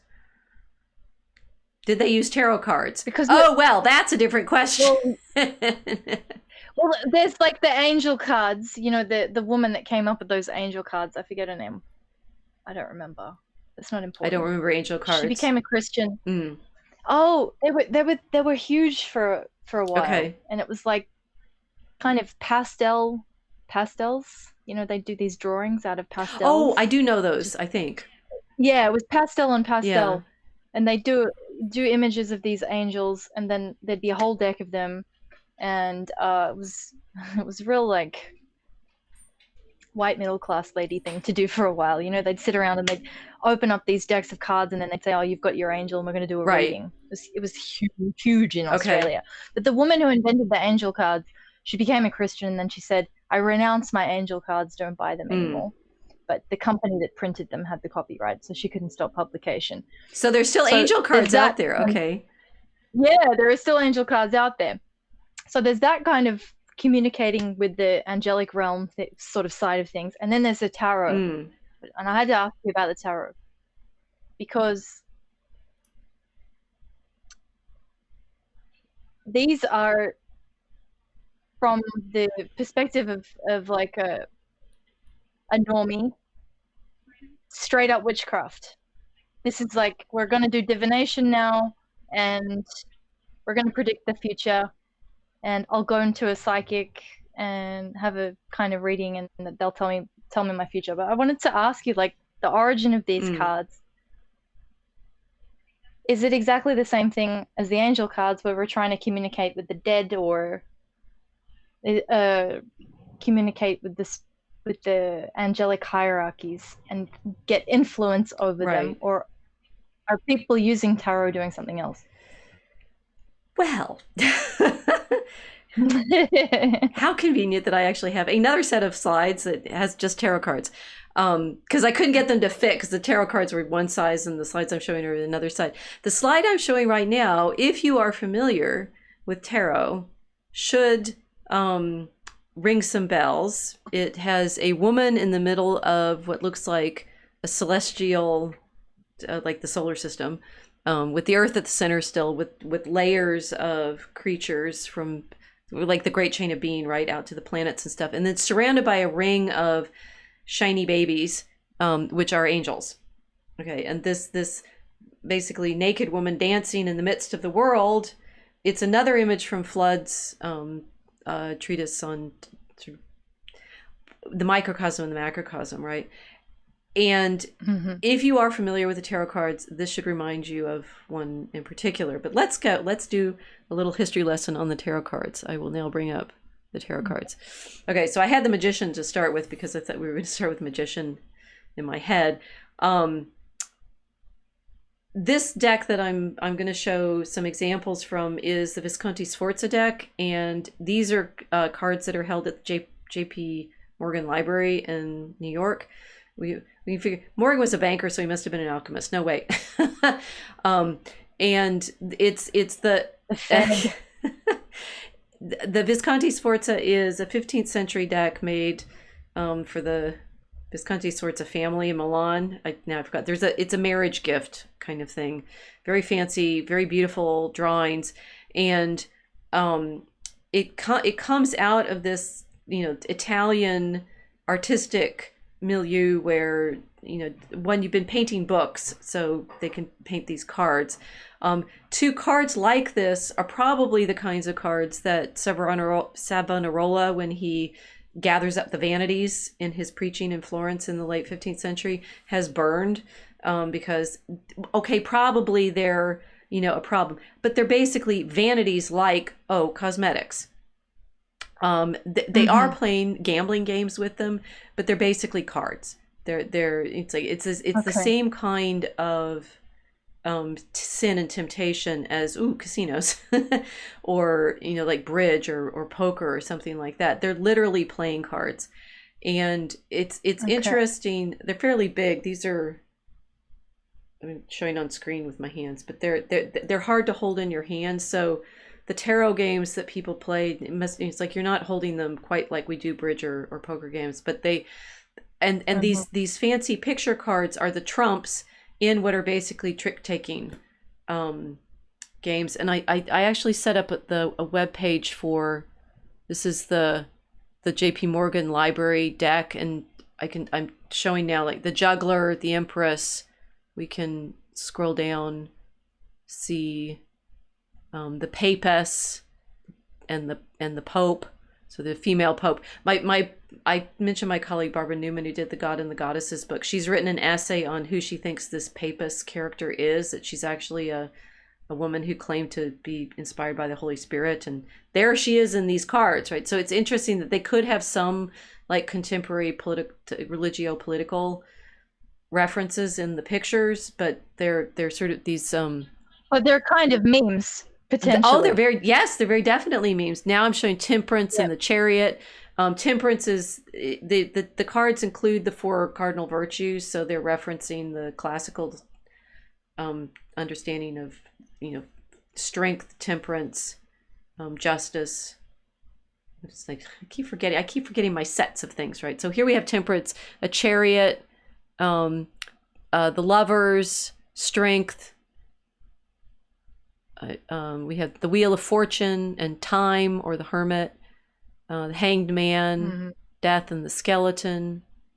We're scrolling through all of these. So the Sun, the Last Judgment, the Fool, and then the Queen of Cups. And then the reason I wanted to scroll down here is then you get to basically the face cards, the court cards, and if you keep going, keep scrolling, then you get to basically the pip cards. So there's the Ace of Cups with the Queen of Swords there, and then the 3 of Cups, the 5 of Cups.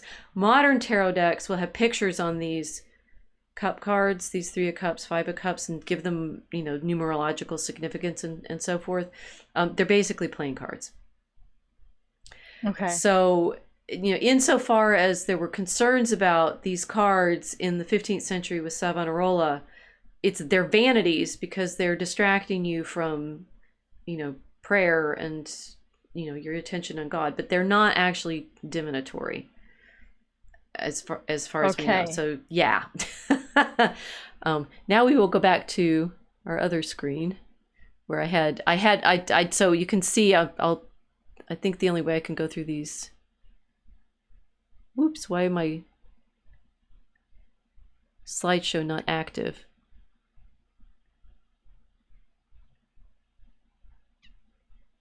Huh. Angels in the tech. Angels in the tech. I seem not to have made the slideshow that I thought I did. It's just one. The Gin of Entered Descent. That's the one they have. Well, okay, forget him. He's just the. I did have some more slides. Maybe I'll try to edit this. Oh, there they are. Now they're going to come up. Okay, now the tech is working. Okay, so now we have the Last Judgment. This is the Empress. The Papess again. The Pope. The Queen of Swords, because I like her. So there are, the way that the modern readers have generated out the different kinds of imagery that they have for the cards. One, it's numerology, and we can talk about the sort of interpretive tradition of the numbers. But two, it's elementals off of the suits. So we say there's swords, there's cups, there's coins, there's wands, and then they identify those with the 4 elements. And then they give properties for the 4 elements. So swords are meant to be air signs, and my birth sign is Aquarius, and that's an air sign, so I identify with the Queen of Swords. Whatever, right? Yeah. They are actually ancient systems of references and correspondences and so forth. And so you can say, oh, these kinds of readings go back in time. We don't actually know where the cards come from. I mean, they'll become claims in the 17th, 18th century when a lot of, sort of woo-woo, all of its secret society kind of stuff comes out and say, oh, they all came from Egypt. Yeah, no, right? This deck that I'm showing you is the oldest extant one we have, and they're clearly representing, court characters from the late Middle Ages with swords and cups and wands and coins. And that does give you, I think, an interesting sort of picture of, I don't know, hierarchy relations in the period. And that, could have its own, symbolic significance, but the images themselves, clearly they're playing cards. All right. And then now I'm showing the Rider-Waite Fool. And then modernity comes along and forgets how to read symbolism, I think, is some of it. Or, you can flip it over and say, we come along so hungry for the symbolism of the actual, like angelic, heavenly, spiritual world that we, read it into things that, didn't even have it to start with, as it were. This deck that I'm showing examples from now is the most famous and the most diabolical. In the sense, this Rider-Waite deck is modeled after Crowleyan magical interpretations, and then the decks do start having. He's doing it in the early 20th century, and what's interesting about these 20th century decks is they're coming out of the 19th century's great longing for a revival of magic in ways that they've tried to imagine it. And so these, like the Fool with his dog and so forth, I mean, you remember back when I was skimming through all the other ones, they don't look exactly the same in the medieval ones. The Magician is, much more symbolically marked with his infinity symbol and his rod and his pentacles. And I mean, those are all the pentacle, cup, rod, sword, or the elements on in the cards and so forth.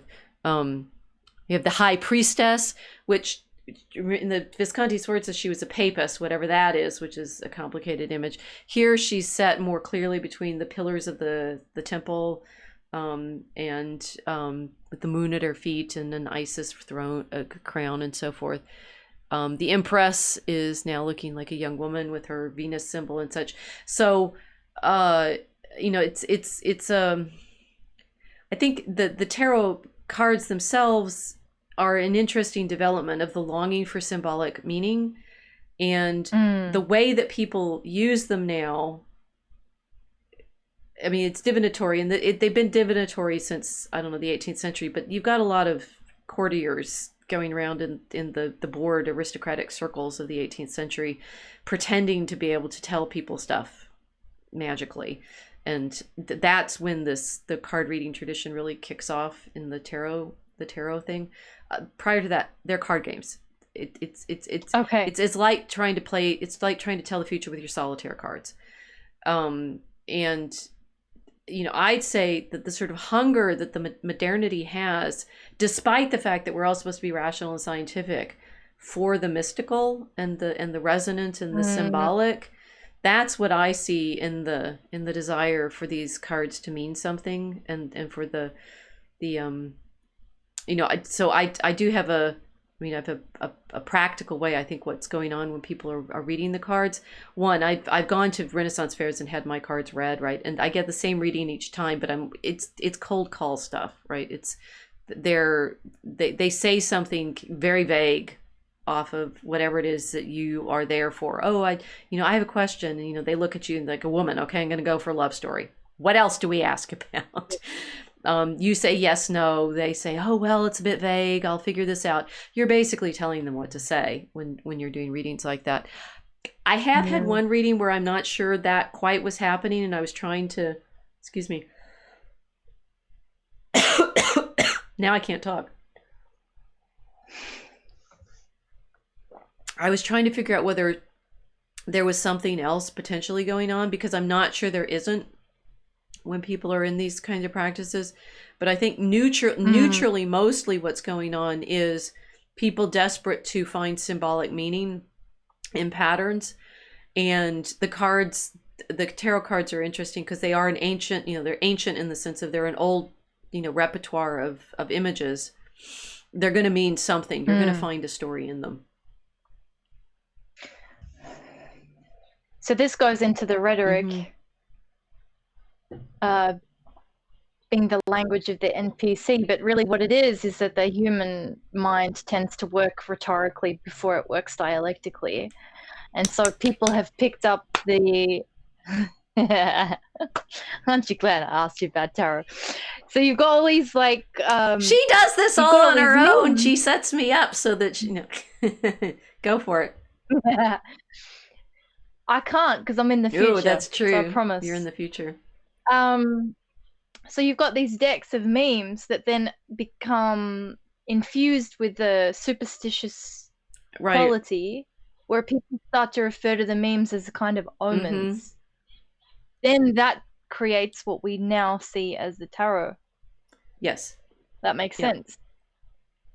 And look, so now I've got the last of the trumps in the Rider-Waite series, which the Rider-Waite one is playing off of some older decks, but not necessarily. There's no world card like this in the Visconti as far as I can remember.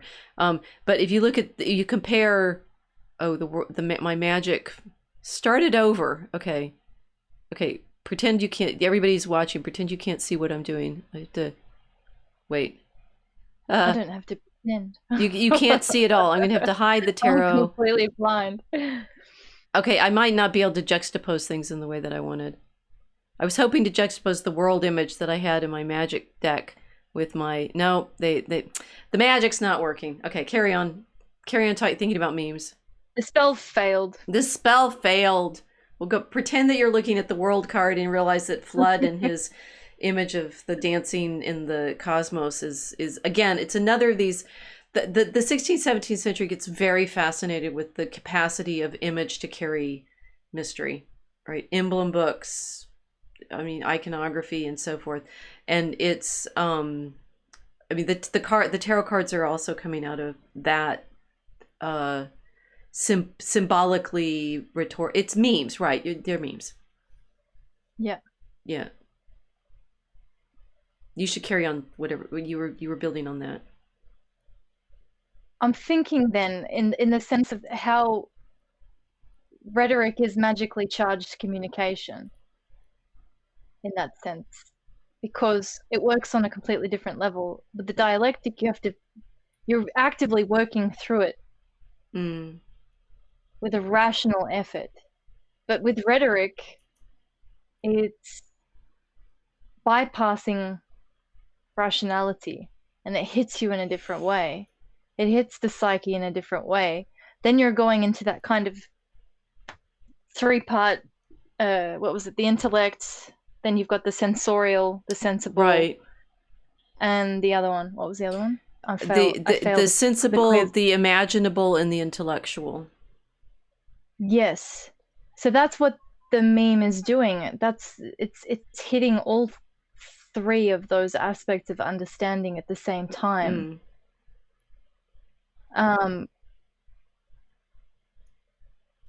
Which is magic. So even if the tarot hasn't started off as a magical practice, it started off as a vanity, like playing cards. The infusion of a rhetorical meaning into these objects has essentially made them magical just because of what people are doing with them. Just like another image becomes a taboo with enough infusion of attention. Mm-hmm. Does that make sense? So I'm thinking then how this works when people are describing symbolism in general, because that's essentially all a symbol is human beings that have decided something has a rhetorical value, and they've charged it with that superstition enough times, where it becomes real. Well, and I mean, this is a nice reincorporation of what we were talking about with the advertisements and the billboards and the propaganda, and the power of coercion that you feel from these images is intense, right? It's like, how do we fight Disney? Well, you don't watch their movies, but you know, that we are drawn in. Your friend is worried about children getting drawn into these stories. Yes. And I think what we're exploring, you know, sort of over all of these arc streams is this power of pattern making and building. But I mean, I guess the obverse of it is, yes, these patterns that make us feel coerced. Now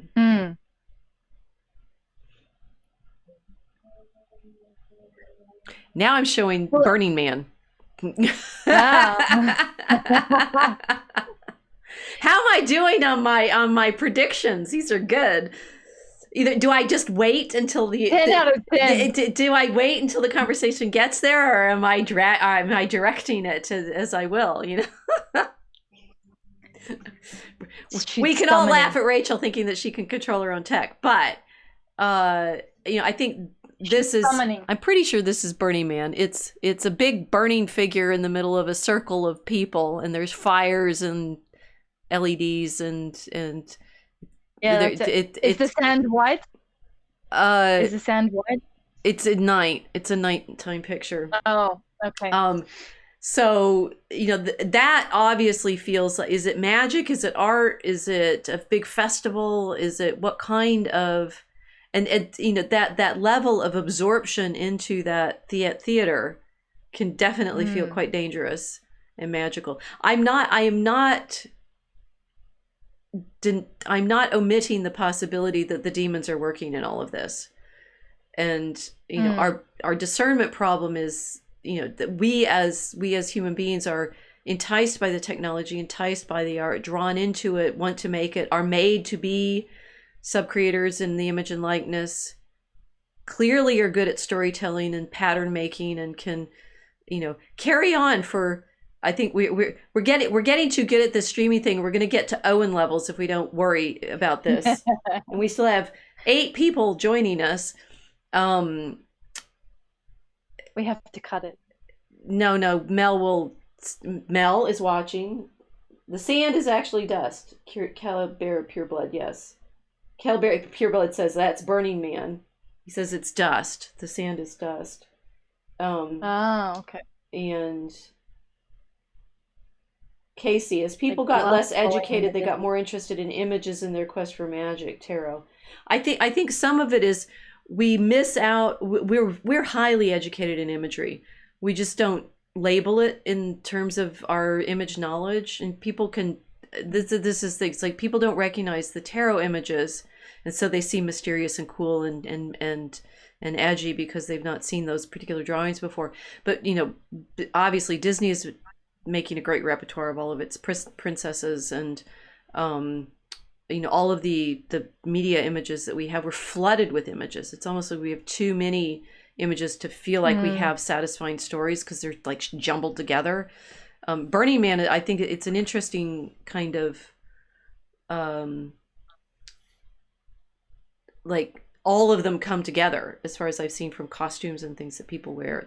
It's all going to be all there in this one great amalgamation of images and stories. Well, there's a lot of sex magic too. And a lot of because sex magic. I mean, I don't know if you guys have seen the fashion trend of the Burning Man population, but basically women are going there, and they a friend of mine, he went there a bunch of times, but we call it the ascended hoe aesthetic. I saw 'Cause one they're picture you showed basically- me. She's wearing like rainbow glitter. I loved it. I want to wear that. Yeah. I mean, some of it's great, but yeah, it's like the least amount of clothing you can put on with just enough kind of covering the body so you're not choking on dust, and but with this aim of being like, ascended or having some kind of spiritual enlightenment at the same time. Right. So, right. I mean, I think that it's like the just Burning it's a big Man sex there. magic ritual. That's like an angel image. That's the fiery human image. Ew. Man inflamed by the divine. Ew. So we're kind of stuck then, and it's the same thing constantly over and over and over again. It's magical ritual to try and gain access to the divine. What makes it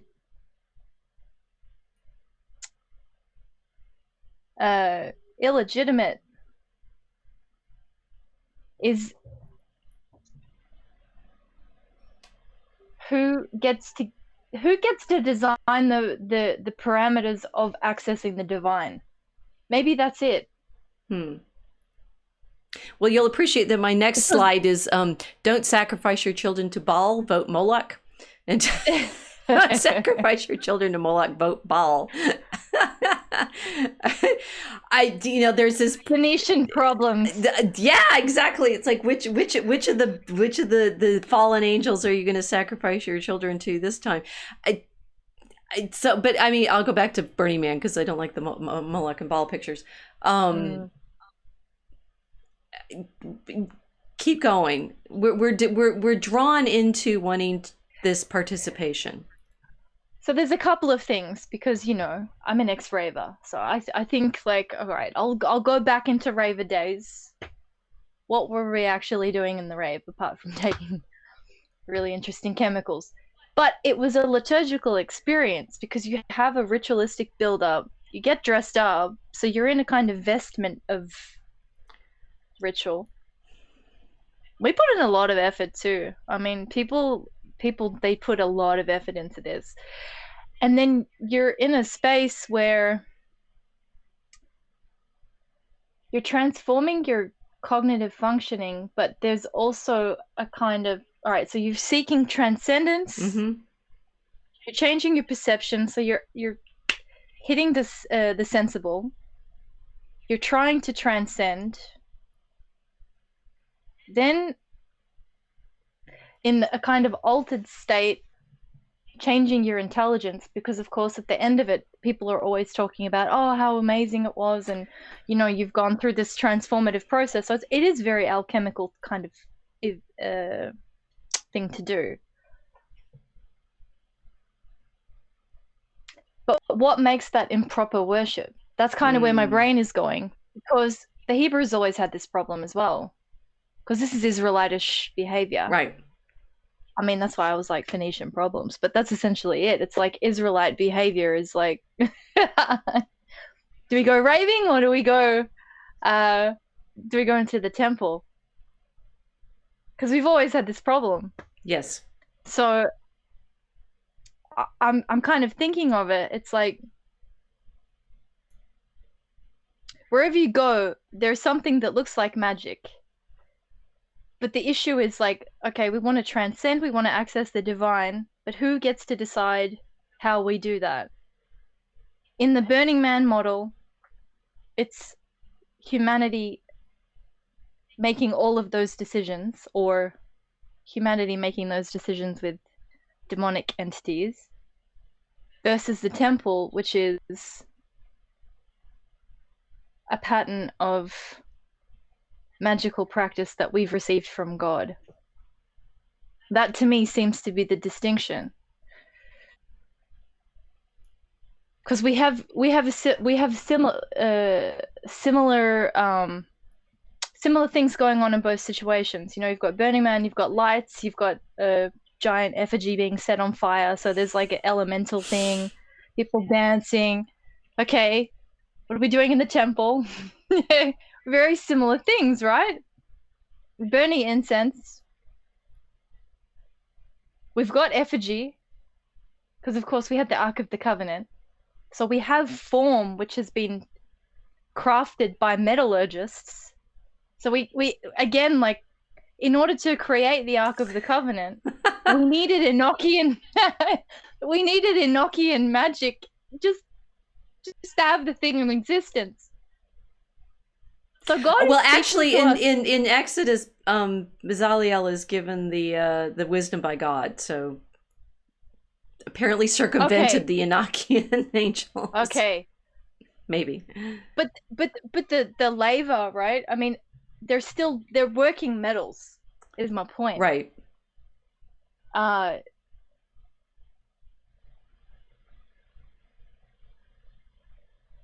I'm trying not to be too cheeky about this, but it's it seems as though the temple worship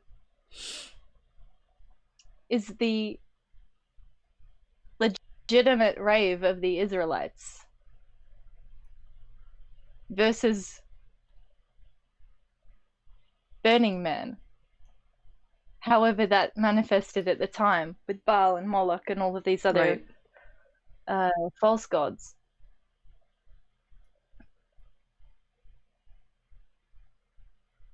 I've got Casey said rave as liturgy is a theme I heard Father Donald Calloway speak of too. He had the same experience. This is, I mean, yeah, the discernment between whether you're directing it towards the demons or whether you're directing it towards Yahweh recognizes the angel problem for Christ is pretty important, because it's saying he is like Lucifer.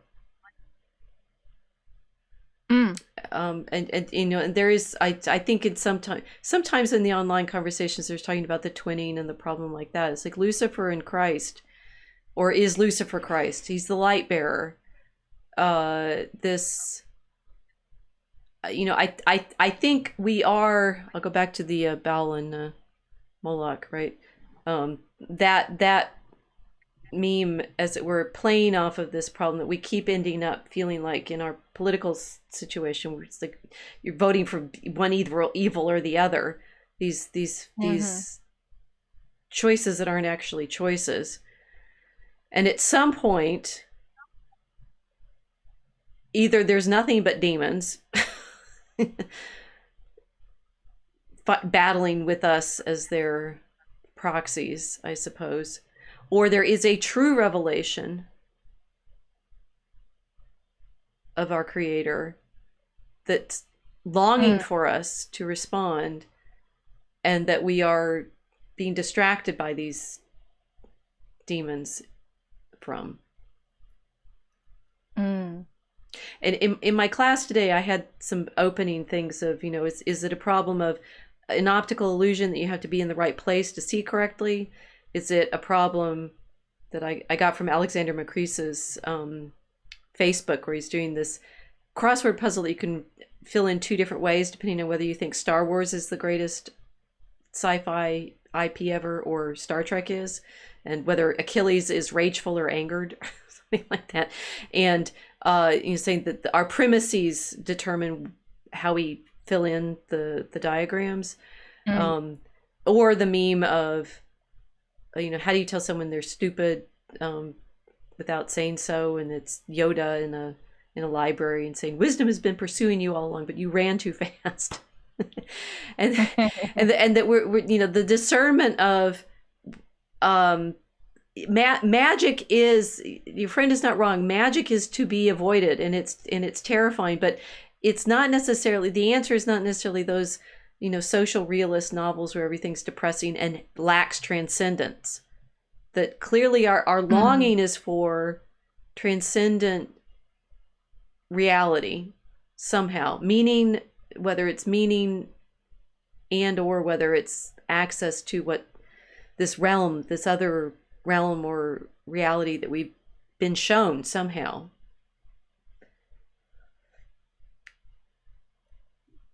It's interesting that we're constantly caught in these. It's like the political situation now. Are you Putin or NATO? Yeah. Maul or Baal or Moloch, depending on your your choosing. And there must be. I mean, it's like, okay, so my next picture is better, and we'll go to that when it's the Trinity. In Revelation. Right, that there is, in fact, the Lamb and the Spirit embraced by the Father, and that somehow these are, and surrounded by the priesthood and the angel chariot and Mary and John and so forth, and angels. That is there a reality that we are longing for, that is longing for us, that we can direct ourselves towards, and that the magic is anything that's distracting us from that, but with the same sort of desire, but misdirected. Well,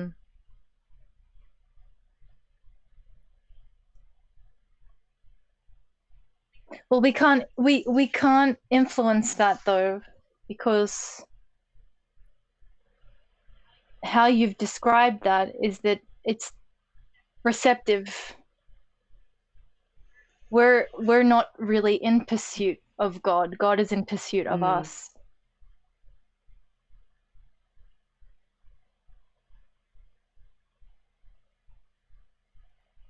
So we're not imposing human will to reach the divine. It's the acceptance of the divine will that allows us to reach him. That would be the difference between magic and Christianity.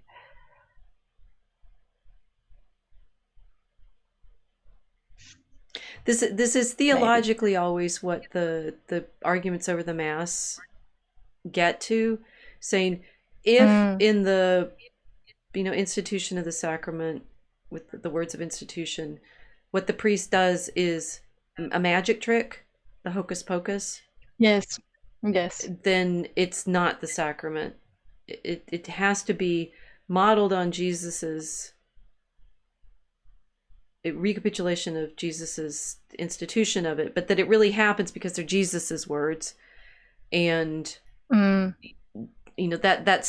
sacramental liturgical truth is the thing that Christians ended up breaking down and fighting over in the 16th and 17th centuries, exactly at the time when they're fighting over what magic is and what alchemy is, and what the printing press has come along, and they were fighting over their text and so forth. That this drowning in the alphabet. I sort of, I flip it back over and say, why is it so hard, right? God, why did you make it so hard for us to see you? And God saying, I didn't. I'm right here. But I think, our fall is an interesting problem in all of this. It's like, why is it so hard for us?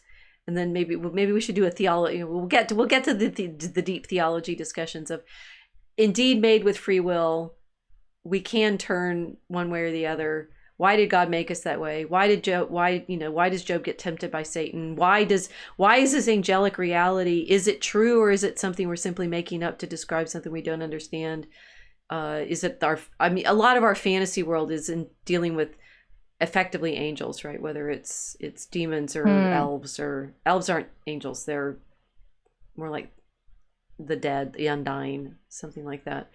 But the other thing that I did in my class when I started it last week, I had them bring in examples of angels from current media that they found. And, one was, I was not aware of some of the angel examples they had. And it's like, wow, angel. And one of them brought the I think we talked about this last time, the dance at CERN, whatever that was, the goat herd tunnel ceremony thing. It is interesting that we're constantly drawn one way or the other through Burning Man, through weird liturgies for tunnel openings, to Disney, to the movies, to some kind of theatrical, mystical performance that taps us into what feels like this significance. Constantly seeking possession of some form or another. Mm-hmm. Yes.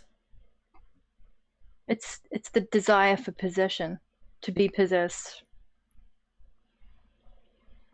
Because Christianity is the same. We're volunteering to be possessed. It's just by the Holy Spirit. Yes.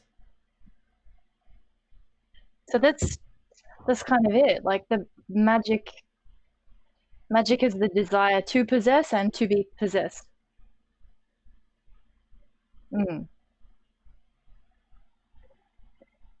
Well, now I'm showing the three wise men being led by angels.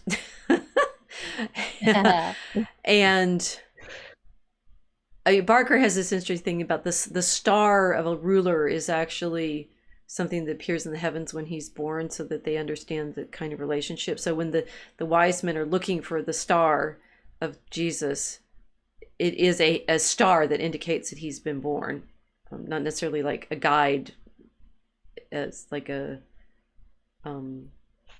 light that goes before them or something, but like they saw his star, they know he's been born, and they're going to go find him. That they, as magicians, as the Magi, recognize Christ. It is, it's an interesting new layer of this wisdom tradition from antiquity into the Middle Ages. The magus is that one who's meant to be represented as the trickster, the con artist, as it were, with his juggling in the tarot cards. But the Magi are indeed, as the magician, the true magicians, the ones who recognized Christ as king.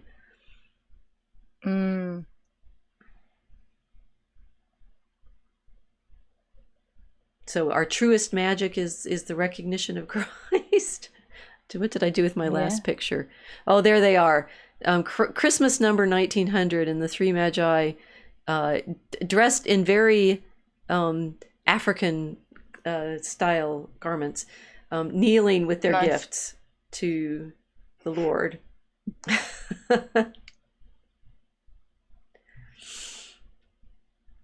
So in that sense, he's the promise of the promise of that high magical tradition is eventually to find the incarnate angel of Israel. That's kind of mind-blowing. How's that? For a journey in the ark for the evening. Yes. I can't add anything to that. That was beautifully said. I will now, having, by way of my magic tricks and force dealt you the series of pictures that I put together. She's leading. No, we did. We like a tarot reader at a random fair. I did, and we didn't plan this, but it went there anyway because I force carded it. I don't know, right? And that the sort of longing to feel like you've been in, truly, no, guys, we didn't plan this. She did not know what order of pictures I was using at all. And I was trying to throw them together an hour before. The reason I used is the slideshow is Vox mentioned it in his meme review. And I'm like, oh, that might be an easier way to add all these pictures in, because I wanted to like show a bunch. But then you're locked into the order that you've set up. That feeling of precisely, are we in a story that's already determined? Or are we making choices along the way to what can we change it? Can we control it?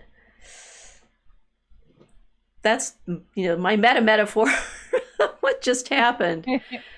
And yet that is, that does seem to be, we've got to get to the magic that is the revelation of Christ as our angel, our mediator, our messenger.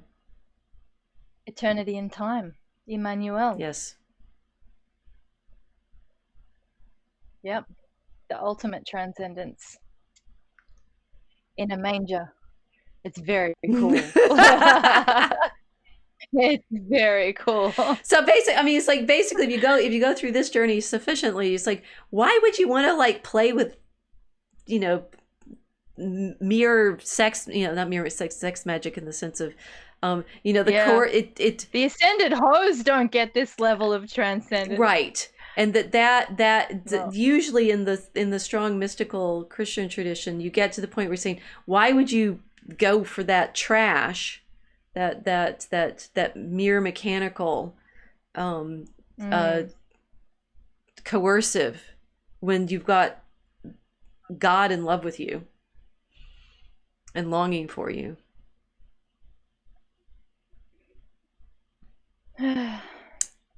Hebrew's gonna Hebrew. and I want to dance for the calf instead. God, to figure out why we don't just, run to God, obviously we need to think about that. But I think this is where the longing for the magic is in the longing for this vision. And it's sad that instead we do it with trickery and pretend castles. Yep. Okay, so we got Mel with the appropriate we see God in the created mosaic that is. Amen. Kalebear Pureblood, the eucatastrophe. Yes, we get that turn into the recognition, which is beautiful. Mike 1000, Unexpected and Mysterious is a good hymn. We will need to play it. So I think that's we can't beat ourselves after that. So anyway, we did 2.5 hours. We're going to reach Owen levels eventually.